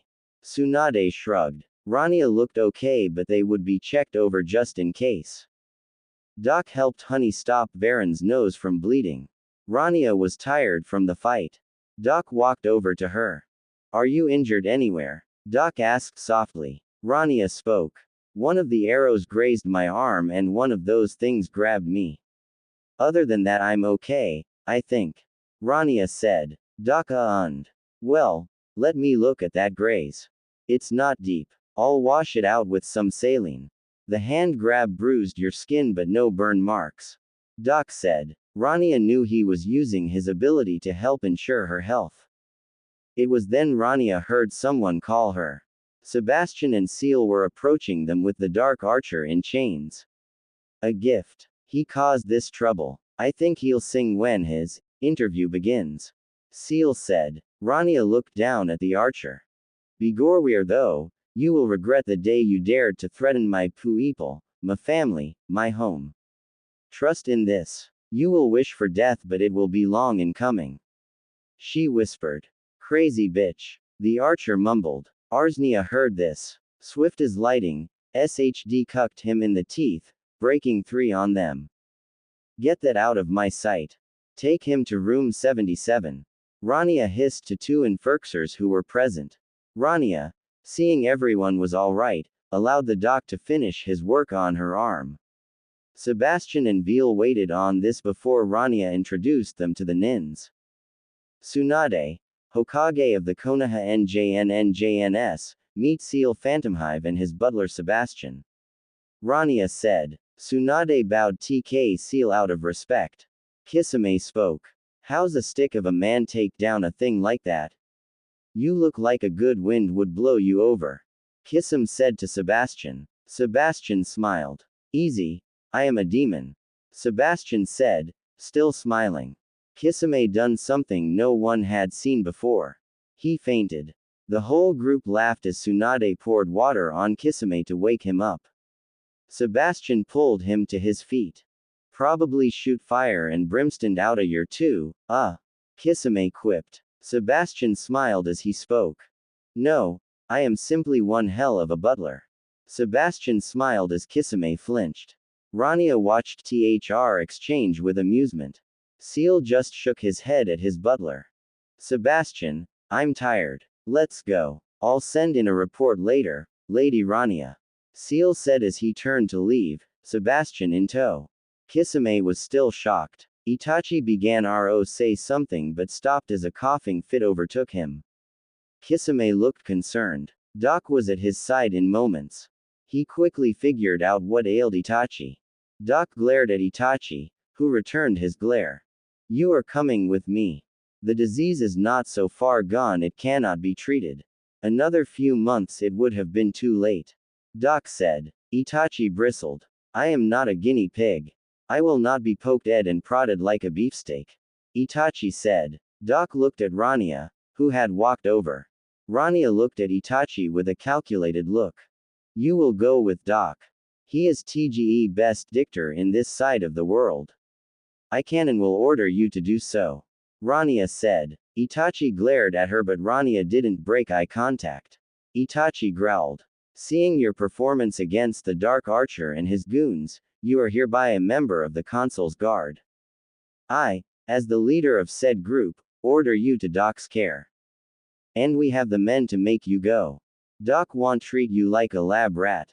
He cares about people. Rania said, hands on hips. Itachi began to turn away when he felt a hand stop him. Thinking it Kisame, he turned to tell him off. Instead Danik, who had come when Tsunade had came for him, had his hand on Itachi's shoulder. Itachi, knowing that Danik could easily knock him out, agreed to go with Doc. Kisame left with them. Danik turned to Rania, who was fixing her hat. Reminds me of someone else who doesn't like Doc treating their wounds. Danik said, a smirk on his face. Tsunade looked at Rania. Rania hated it when she got injured to the extent that Doc would put her on bedrest. She was infamous for disappearing from her bed. Naruto got that from Kushina's side of the family. Rania knew Danik was talking about her. She turned to say a quip back when the hackles on her neck rose. A chill ped through the air. Rania turned towards the shinobi area, running full speed. Danik, seeing Rania run, broke into a full run. What is it, Rania?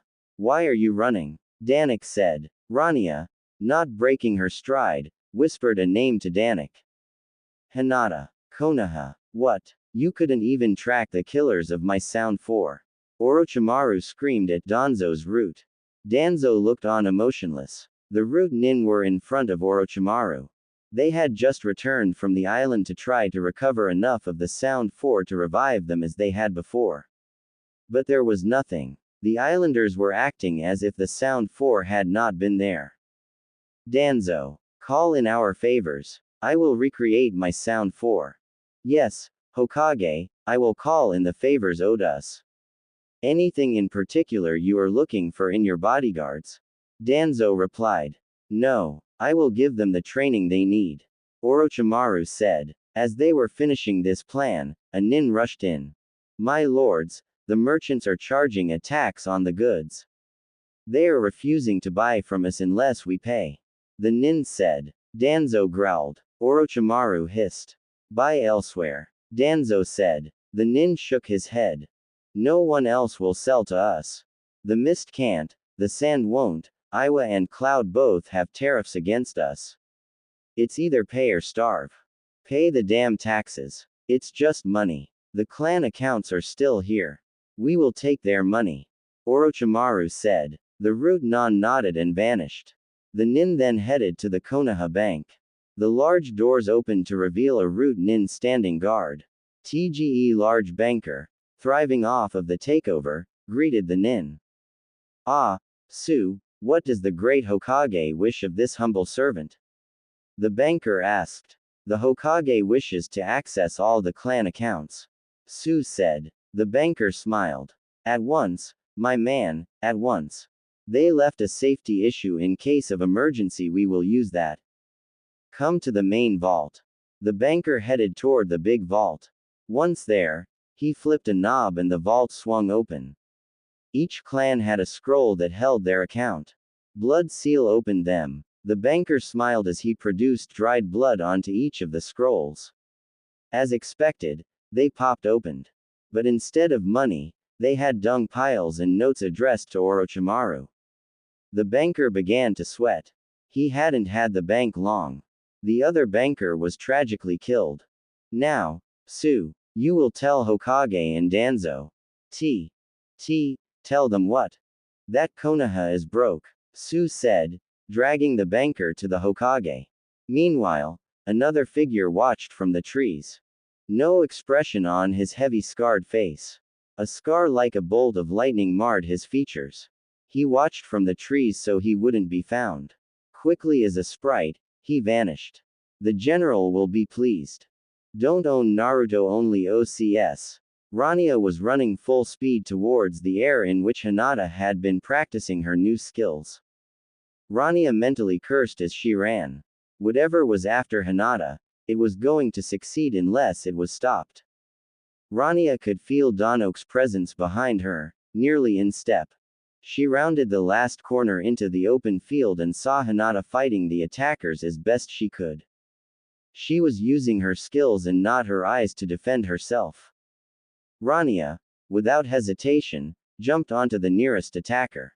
Drawing her sword from her belt, she began hacking away at attackers. Red blood poured out the wounds. These are pawns of someone's sick plan. Rania thought, cutting down another one.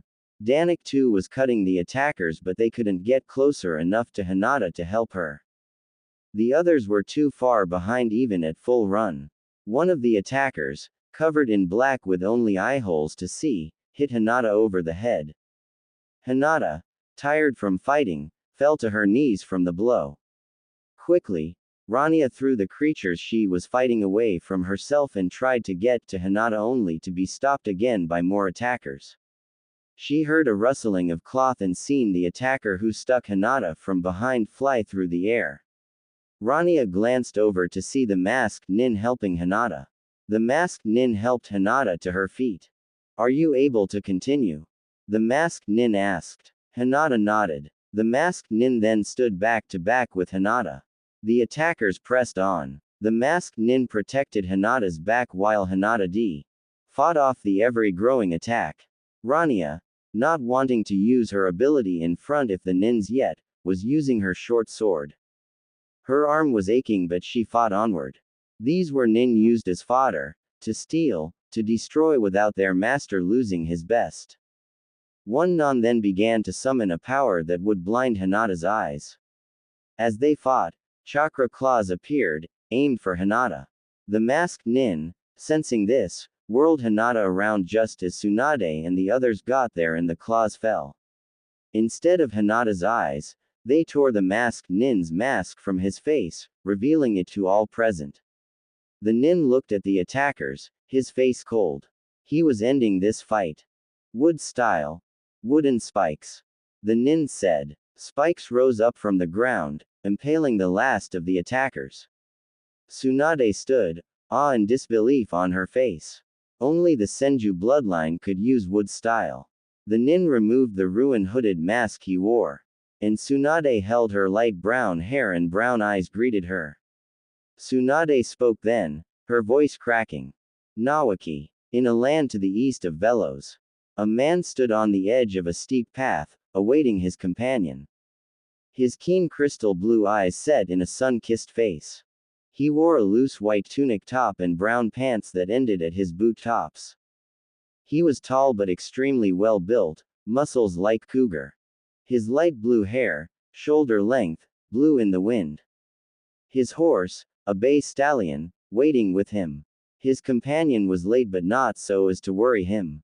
He waited, watching the sky, when he heard horses' hooves. All his senses were on alert because he knew that his friend would never run his horse like that unless he was trying to get away. Over the rim came another man, dressed in dark velvet. He was bent down over the horse's neck so as to appear to be one. Quickly, he turned toward his companion. "We must go with all haste. The guards caught me as I was leaving. I had to stop 4 of them. They are hunting me now, but I've gotten what Our Lady wanted." The man said. The other nodded. "Kappas should be at shore now. We will ride until we touch the ship's deck. You will ride in front," the man said, swinging into his saddle. The other said nothing. Quickly, they aimed their horses towards the shore. The guards were behind them by half a mile. The first man heard a whiz as arrows flew by. Quickly, he turned around to check his companion. The other was pulling into a stop. "What are you doing?" the first spoke. The second yelled. "Where is your friend?" one demanded. The man said nothing. One decided to strike at the man. The man looked at him with the coldest eyes. The soldier began to tremble. This a man of legends from his people, a line long since removed from his homeland in the far north. The captain of the soldiers spoke. "Solace, what is wrong with you? Kill him." "I can't. A curse of doom is upon us now, for the man before us is no ordinary man but Crystallisoturi, the crystal warrior of death," he said. As he finished, a clear chilling laugh rang out. "So, a little fish has heard of my line of people. I serve the hood of the world. I am both a servant and a master. I am Garrett, the Crystallisoturi of death, and I've come for you," the man said. Chill laughter rang from his lips as the soldiers, transfixed by his laugh, became crystal figures. Not one DM soldier remained. Garrett turned his horse towards shore and shortly joined his companion on the silver boat. As he neared his companion, the other turned to look at him. Seeing no damage, the other sighed. Thank goodness, Garrett. I was hoping you didn't get injured. You crystallized them, didn't you? The man asked. Garrett nodded. Yes, I did. I know, Torsus, one day you are going to stop worrying about me and worry about yourself. You are still hunted in your native home. Torsus looked at Garrett, eyes burning bright. I will not repent for killing those tower mages. They tried to harvest my power and raped my sister into death.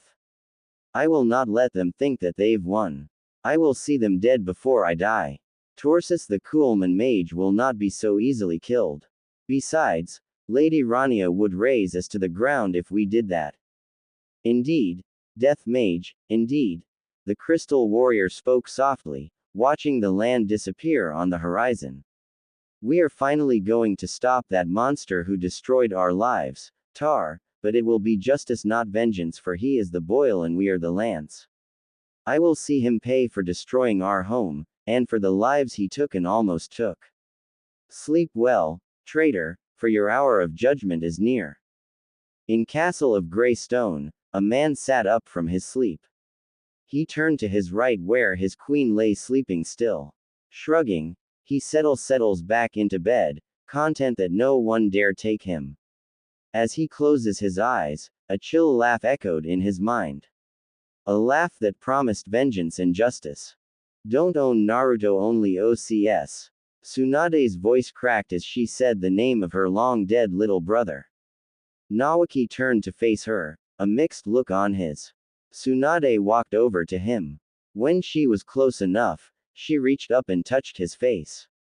Nawaki, is it really you? Tsunade asked. Nawaki reached and touched his sister's hand on his face. He didn't want her to find out like this, but the dice were cast.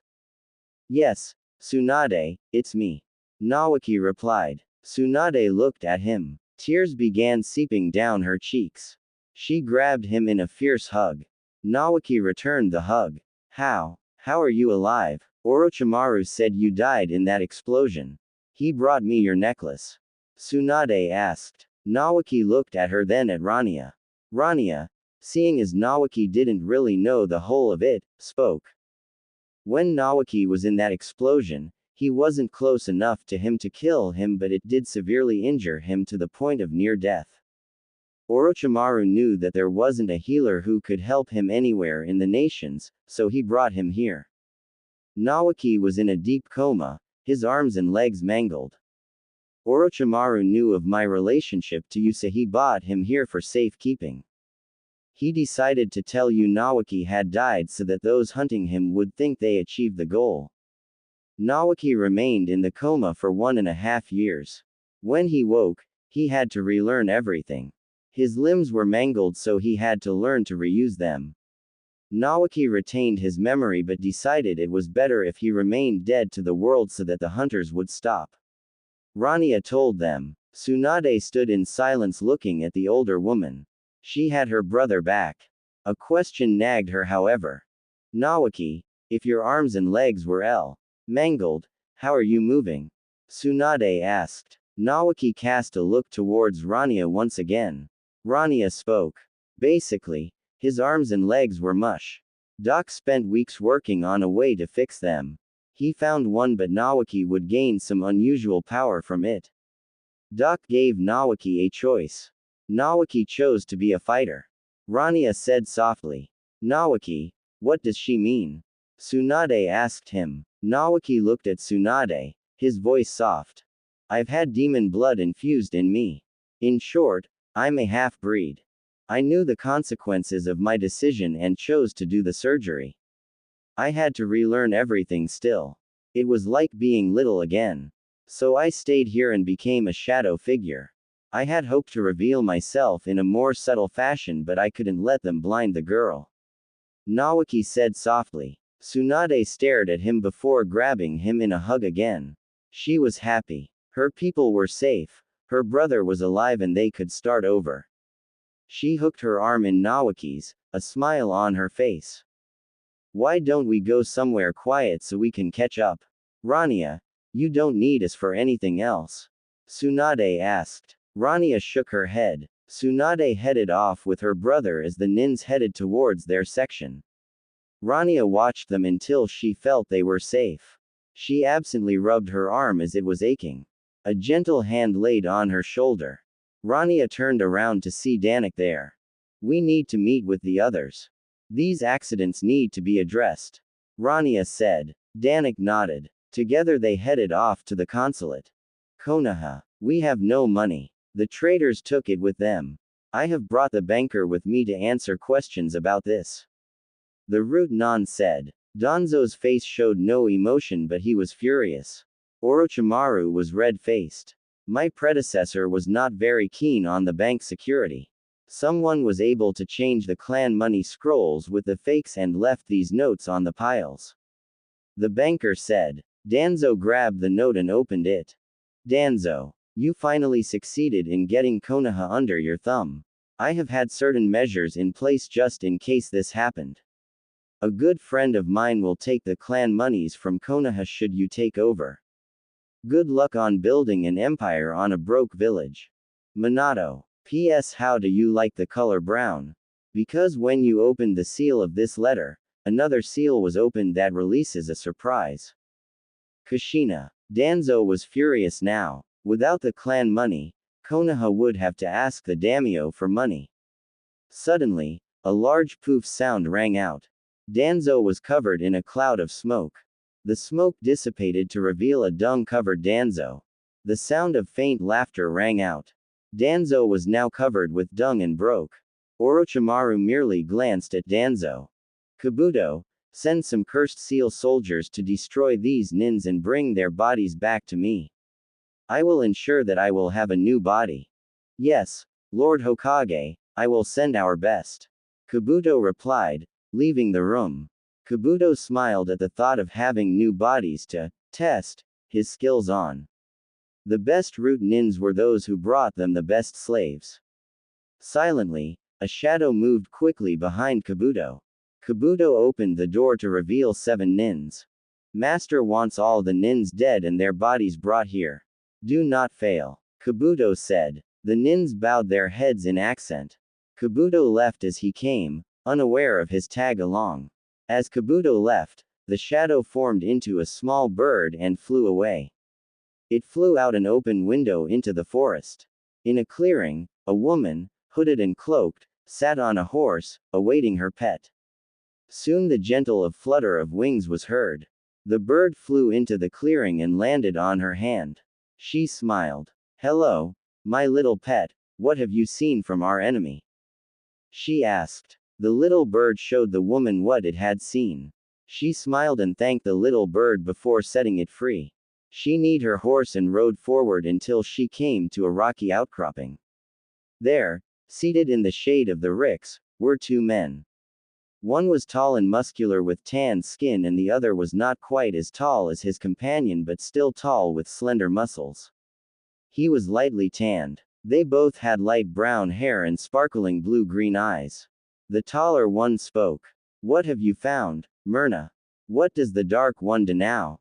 The man asked as Myrna dismounted. Myrna spoke softly. Careful of your voice, Tokar, it carries through the air quickly. The Dark One plans to use the bodies of our master's recently returned cousins for his own use. We must warn Master Danik that he is sending his minions. Belfer, can you teleport us to Velos? These things have no souls. They are programmed killing machines. Myrna asked the shorter of the 2. Belfer looked up and sighed. Yes, Myrna, but it will weaken me to teleport us there. However, it must be done. Gather around. Belfer said. Tokar and Myrna gathered into the circle, her horse standing beside her. Belfer took a deep breath and began to chant. Upon the sea of wind. Upon the expansive sky. To the northern divide. Take us to our master. Guide us with the eternal light. As he chanted the words, air rose around them, covering them. As he finished, the air bubble lifted and zoomed off to the south, streaking like a star across the noon sky. Below, 7 figures were running towards the south, unaware that they were already too little too late. A little bird watched as the 7 figures disappeared into the forest. It flew in the direction of the bubble, knowing that its mistress was inside. As it flew near Konoha, a chilling laugh rang through the air. A laugh that chilled the little bird to the bone. Velos. Rania and Danik were entering the hall when Danik stiffened. Rania paused. Danik turned towards the sea, on guard. A little shadow fluttered toward them. A little bird poofed out of the shadow. Danik allowed the little bird to land on him. Well, it appears I have a meeting elsewhere to attend, sister. I need to see what Myrna discovered. I will return as soon as I can. Danik said. Rania replied. Okay. I'll brief everyone as soon as they meet here. Any word from Sesumaru? Rania asked. He sent word that he had a route operative questioned and should make it here today or tomorrow. Danik said as he called for his horse. Rania proceeded to enter the consulate. A man dressed in a bland gray uniform greeted her. Lady Rania, the consul wishes to see you as soon as possible. He sent me to relay the message. The man spoke. Rania nodded and turned to go towards the consul's office. Once there, she entered without knocking, knowing Galen expected her. The consul was seated behind his desk, papers all about as he went through the council's new bills to sign into law. Rania merely took a seat in front of him. One day, I am going to strangle that Lord Kitcher. He proposes to outlaw women in positions of power again. Listen to his reason. Due to the nature of a woman, putting one in a position of power is destructive and demeaning to manhood. Galen read to Rania. Rania looked at Galen with a bored expression. Galen knew Rania would get her revenge. Rania spoke. Galen, I don't think you called me here for that. What's happened? Rania asked. Galen's green eyes met hers. His expression was somber. These attacks are not random. I think someone is testing us, getting our weaknesses lined up. The fact they are attacking the Nins leads me to believe that they are waiting until the Nins are settled and then will try to outmaneuver us in the political world first, then it will be attacks of violence. I was hoping we could have a plan in place. Galen said. I've been figuring on it. Jusa says that the teacher Aruka is ready to start, however the older Nins will have to get a crash course in fighting what we fight. The Sanin will help. I am going to ask the Ino Shika Cho team to help. Trent has taken Ino Yamanaka under his tutelage to train her in her abilities. I am going to meet with them shortly to address this problem. As for the political side to this, I have already put a plan in motion to at least delay the fireworks. Rania replied. Galen looked at Rania with interest. I figured you would. Now let's see if we can hash out a plan to send a message to all the nations. After all, can't have the daimyos of the world thinking we are not willing to fight now, do we? Galen mused. Rania pulled her chair closer. This is my idea. The Hidden Mist Village. Mei Terumi looked over her council. She was appointed Mizukage only 2 weeks ago. They were almost broke but luckily pulled the former leader accounts and that would supply them for a time. The daimyo had pretty much told them that they were allowed to be there, but he didn't really care how they made money. Mei had simply reported back to her people and many of them were ready to work as hard as possible to restore pride in their village. A quiet knock resounded on the door. Enter, Mei said. A secretary entered with a message. She handed it to Mei and waited for her response. Mei read the letter quickly. She looked up from the letter with a calm expression. The council waited quietly. She replied softly. There will be a group of people coming to our gates within the next week. They are not to be harmed. Asuka, spread the word throughout the ranks in the villages of this. Mei replied. The secretary nodded and left. Mei looked over her council. Quietly she spoke. As most of you know, Konohagakure has been placed under the leadership of Orochimaru. We are unable to contact them. The letter that I just received was from the daimyo. A tournament is being held on an island to the south of us. All villages are to compete. The ambassadors are coming here under the protection of the daimyo and they will have the authority to defend themselves with deadly force if the need arises. I will ensure that there are comfortable lodgings available. Dismissed. Ow. You stay, May said to her advisor. The council left out quietly. May turned to the window. My lady, where is this tournament located? The islands to the south do not belong to the nations. Ao said. May sighed. Ao. The islands to the south belong to a group of kingdoms and villages that, while ruled by their rulers, answer to a land I thought a myth. All the Nin villages have been invited. There are several money prizes. We need to at least win something. You will choose the Nins. As for where, May said turning to Ao, we are going to the Isle Neris of Malaki. They are the small island chain that belongs to the fabled white light of the south, Velos. May said and Ao's mouth dropped. Konoha. Orochimaru sat on his throne, more commonly known as the Hokage's chair. The daimyo had sent word that visitors from another land were coming and that they had permission to use deadly force if necessary to defend themselves and their comrades against any threat. Orochimaru decided that these visitors were lackluster to say the least, so he was going to allow them to come in the village. Danzo was against it but was overruled quickly as the daimyo was aware of the visitors. Denkso decided that he could glean the visitors of any information when they arrived. Orochimaru looked up as a root nin burst in. The daimyo's messenger was behind him. A hush was on the room. My lord daimyo is going to be attending the meeting of daimyos at the time of the visitor's visit. Please act like you are ninjas of Fire Country. I will take my leave now, the messenger said. Orochimaru waited until the messenger was gone with the samurai out of the village. A dark look took over his face. Soon, Danzo, we will have more power. The daimyo is weak. We will take these visitors as test subjects. Orochimaru said. Danzo smiled. Velos. Rania had finished her meeting with Galen and was headed to her office when a gray-clad messenger stopped her. Lady Rania, there are some of the Nins to see you. I had them wait in your office, the boy said. Thank you. I have been expecting them, Rania said. As she entered the hall that held her office as well as the smaller offices of the consul's guard, she heard voices coming from hers. Light conversation between friends. Rania entered her office to find the original Ino Shika Cho trio waiting in her small waiting room. Shikaku was leaning against the wall, appearing to be asleep. Inochi was talking softly with Shuza. Rania closed the door to alert them of her presence. Inochi and Shuza stood up and greeted her. Hello, Lady Rania, Lady Tsunade said you wished to meet with us. Shuza boomed. Shikaku still remained motionless. Yes, I asked Tsunade to send you here because I have a plan for your trio.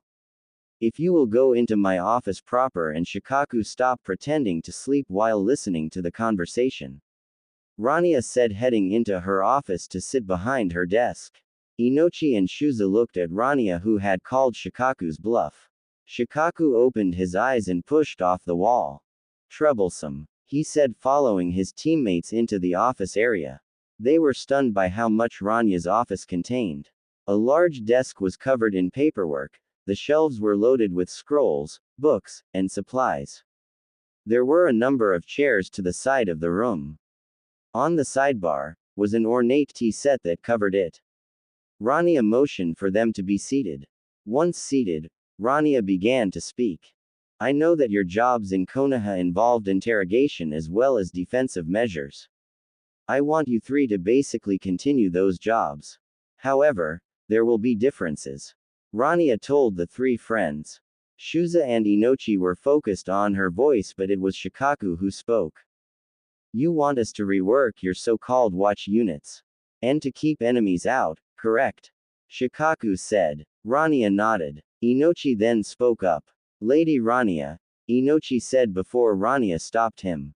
Please drop the lady title when in my office. It gets very old very fast. Rania said, leaning back in her chair. Inochi began again. Rania, you wish for us to oversee the Watchers of Velos. Doesn't Velos have a watch commander?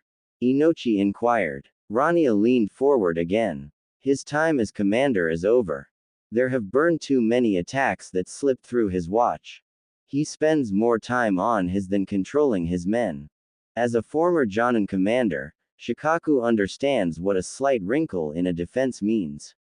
As Velos is home to the Alliance Council and the Council of Velos, the watch is the first line of defense. If there are cracks in the defense, one enemy could get into Velos and cause trouble for all involved. With such members as yourself leading them, it will bolster the defenses. Rania said. Shikaku looked at the woman in front of him. There was something else too. You want us because of Inochi's mind ability, Shuza's ability to expand his body, and my ability to use my shadow to hold people in place because you don't just fight the natural but the supernatural, don't you, bloody hellion? Shikaku stated. Shuza and Inochi looked amazed. Rania smirked. Exactly. Rania answered. Shikaku looked at his friends. We have been in the presence of Mon other than the bloody hellion herself, the Bane of Iwa. Don't own Naruto or any other characters, only OCS. Missed. Mei looked at the clock. A few minutes till 6:00. All was arranged for the march to the sea tomorrow. She wasn't really tired but would need to rest a while before leading her people to safety. She couldn't get Dante out of her head. Damn, he is a fine piece of manmeat. She thought as she walked to her house. As the servants finished setting the table, she entered into the house. Milady, I have asked for the guests to come down. They should be here shortly. A servant told her. In queue, Avon and Chastity entered. Dante was only a step behind them. He had left his coat and long sword upstairs as a show of respect. He wore a black, tight-fitting shirt and leather pants. The clothing outlined his frame like a second skin. Mei was suddenly hungry for more than just food. Dante knew the look of a woman who wanted a man. He wanted Mei but also wanted to get the job done. Dinner was a small talk affair as they didn't know who could be listening. Afterwards, Avon and Chastity stood up and asked Mei if they may use her veranda to watch the stars. Mei told them of course. Now alone Mei spoke. I am going to retire for the night. Care for a nightcap, Dante? Mei said, her voice husky. Dante smiled. Of course, milady. A nightcap would be wonderful. Dante said, offering his arm. Mei took it and for the first time it felt right being with him. Mei shook the feeling off. Tonight she was going to enjoy herself. Opening the door to her room, she led Dante in. Once inside, Mei locked the doors and activated the privacy seals. Dante smiled. Mei whirled around, her eyes gleaming. Dante closed the distance between them in 2 strides as ND kissed Mei full on the lips. Mei returned the kiss. Dante slid his hands in her hair, putting her closer. Mei allowed him to do so. As he was kissing her, he could feel his manhood began to awaken. Mei's body was beginning to respond. Her was getting wet and her nipples were hard. Dante broke the kiss and without a word moved to her neck, nipping and licking, till he came to the tops of her S. Mei moaned as he stopped his exploring. More. Kiss me, screw me. Mei said. Dante smiled. I intend to screw your brains out. Have you ever been screwed so hard that you couldn't think straight afterwards? That's the kind of screwing I love to do. Now this garment has got to go. Dante said, ripping the cloth off of Mei and tossing it aside. Mei moaned as cool air touched her hot skin. Dante hummed as Mei's huge S were freed. He ran his hand over her S to her stomach, revealing in the muscular feel. He liked a woman with toned abs. His hand drifted to just above her thong clad. He could smell her arousal. Slowly, he trailed his tongue around her left, licking around in a circle until he came to the nipple. Mei moaned as he did this. Stopping, he picked Mei up and carried her to bed, careful laying her down. Mei took this time to remove Dante's shirt. Mei drank in the sight of him. Finely chiseled muscles that showed his strength. Mei smiled. This was a man. You are beautiful, Strawberry. A fiery woman with a heart of gold. Dante said, looking at her intently. Mei held her breath. She'd been complimented before but never so forward. Dante smiled as he got up and removed his pants to reveal his underwear. He wore boxers and that was a turn on for May. Now where we? Oh yes. Dante said. He got on top of May and began sucking her s. May gasped as his lips pulled on her s. Her hips were moving on their own, wanting attention. Dante then reached down to her and began playing with her. He moved his fingers in motion with his tongue. May moaned as he pleasured her. Dante ran his tongue over each, then without a moment's breath he pushed himself face to face with her, dripping. May looked down at him. She'd had before, but she'd never had oral done to her. Dante grabbed her thong and ripped it off. Beautiful, simply beautiful, Dante said. May was moaning as his breath tickled her. Dante looked up and smiled. Quickly, he put his hands under May's butt and delved his face right into her. Ah! May screamed as Dante licked her. He was licking, sucking and nibbling her. She screamed as he hasted his pace. May was breathless. She could feel her climax coming. Dante stopped eating her to slide up her body and kiss her on the lips. Not yet, Strawberry, the only way you're coming is with my buried in your. Dante said. May looked at him with her green eyes intently burning.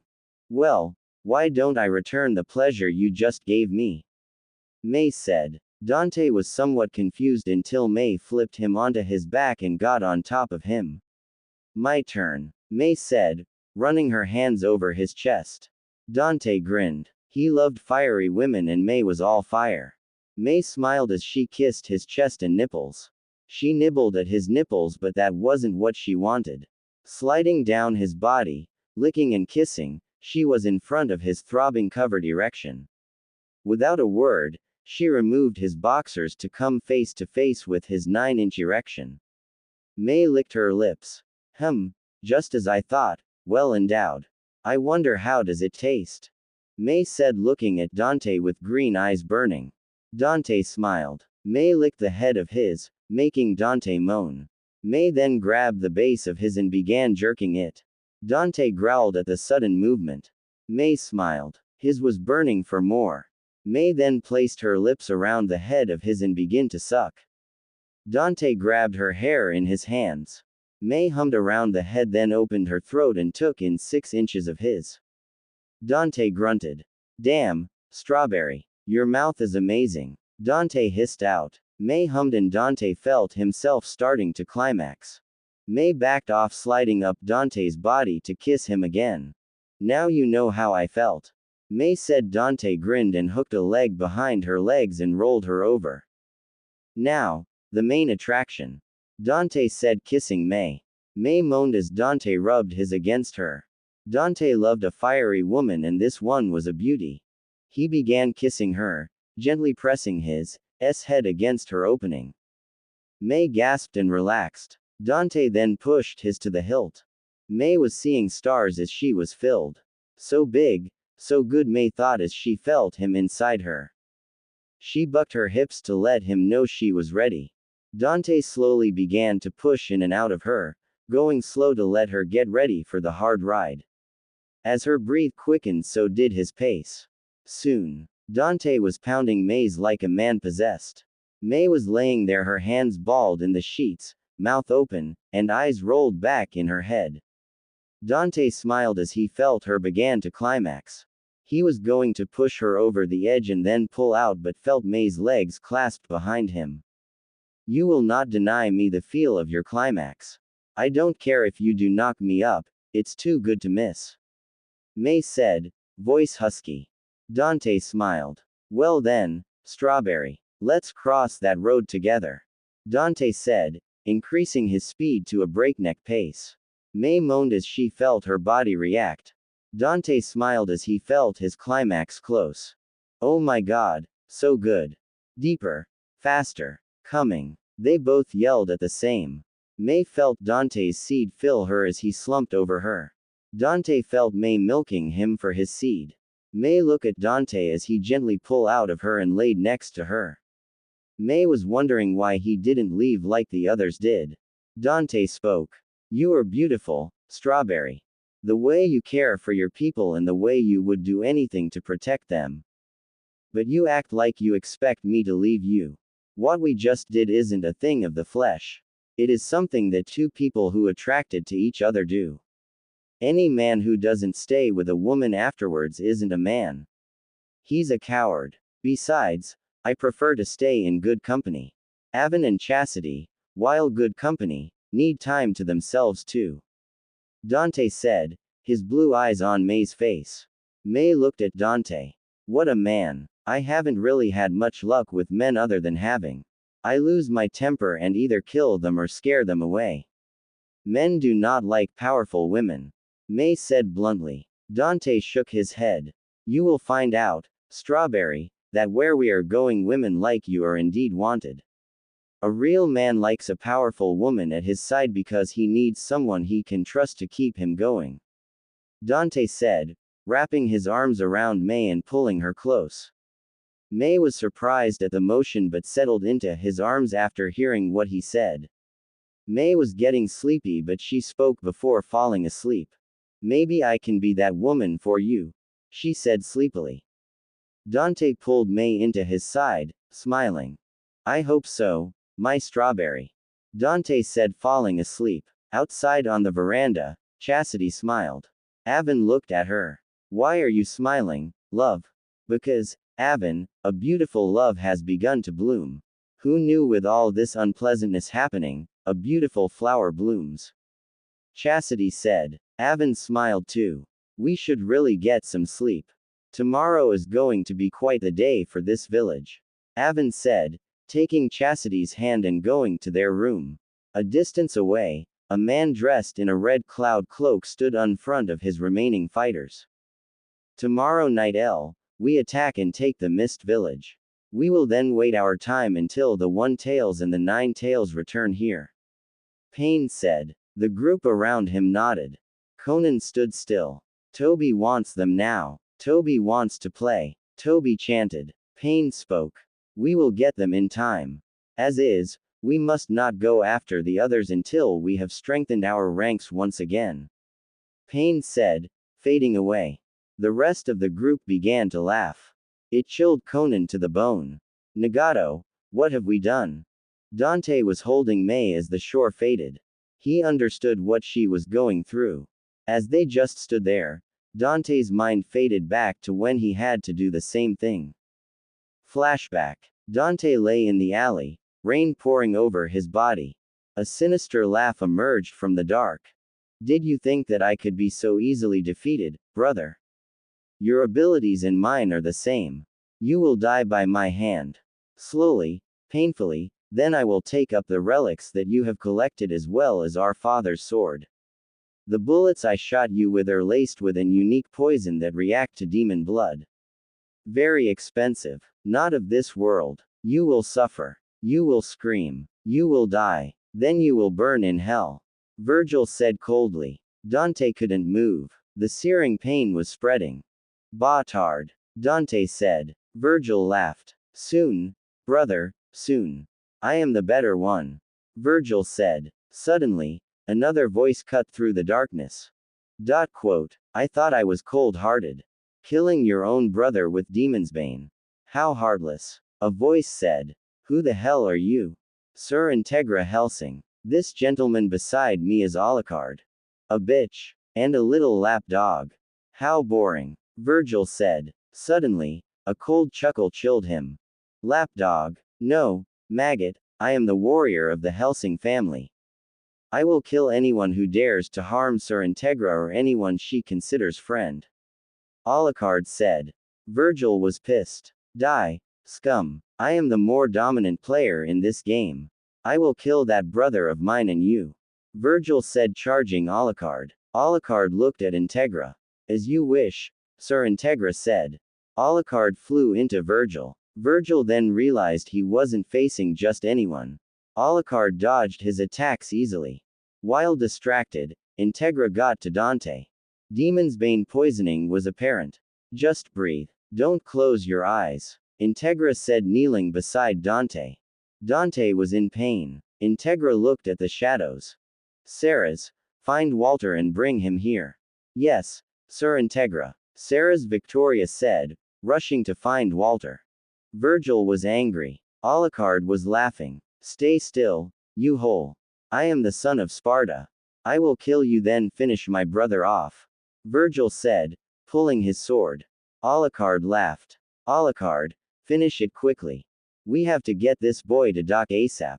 Integra said. She had been told that Demonsbane poisoning was treatable, but the sooner the better. A man stepped from behind her. Sarah said you needed me.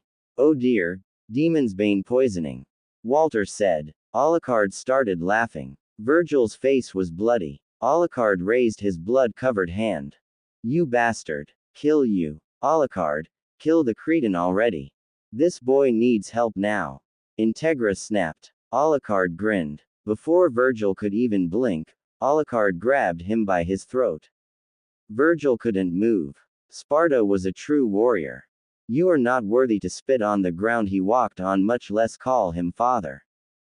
Time to die now, Alucard said. Alucard then straightened out his free hand and shoved it through Virgil's chest. Virgil screamed as searing hot pain pierced his body. Alucard grinned. His hand tore flesh from bone. Like being stabbed with 1,000 daggers, Virgil's flesh was shredded. Alucard then wrapped his hand around Virgil's beating heart. Virgil felt Alucard's cold grip on his heart. Go ahead, kill me. I'll just come back. Virgil hissed. Alucard smiled. Not if I crush your heart, filth. Alucard said. Virgil's eyes widened as the words sank in. Alucard squeezed as Virgil screamed. He squeezed until he felt and heard a bloody explosion in Virgil's chest. Virgil's eyes rolled in his head and Alucard tossed him into the gutter, a bloody husk void of life. Quickly, he cleaned his hands off and hurried to Dante. Without a word, he gathered the half-demon into his arms and with a quick nod to Walter began to run. The contact point was not far, but this boy needed help. He could feel the point of contact. UOA's Sarah's, Integra, and Walter were not far behind him. A small ripple was in front of them. Without hesitation, they entered into the portal. Soon they were in the outskirts of Velos. Alucard ran to the gates and ped without documents into the city. The hospital was right there on the right. Doc. Alucard called. Doc quickly appeared, took one look at Dante. Sarah, get me Demonsbane poisoning antidote, ASAP. Alucard, in here. Doc said. Alucard entered the room and laid Dante on the exam table. Doc moved to Dante's side.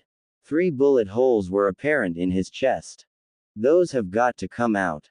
Can you tell me your name? Doc asked. Dante licked his lips and spoke. Dante Sparta. Dante, I am going to inject you with the antidote to the poison.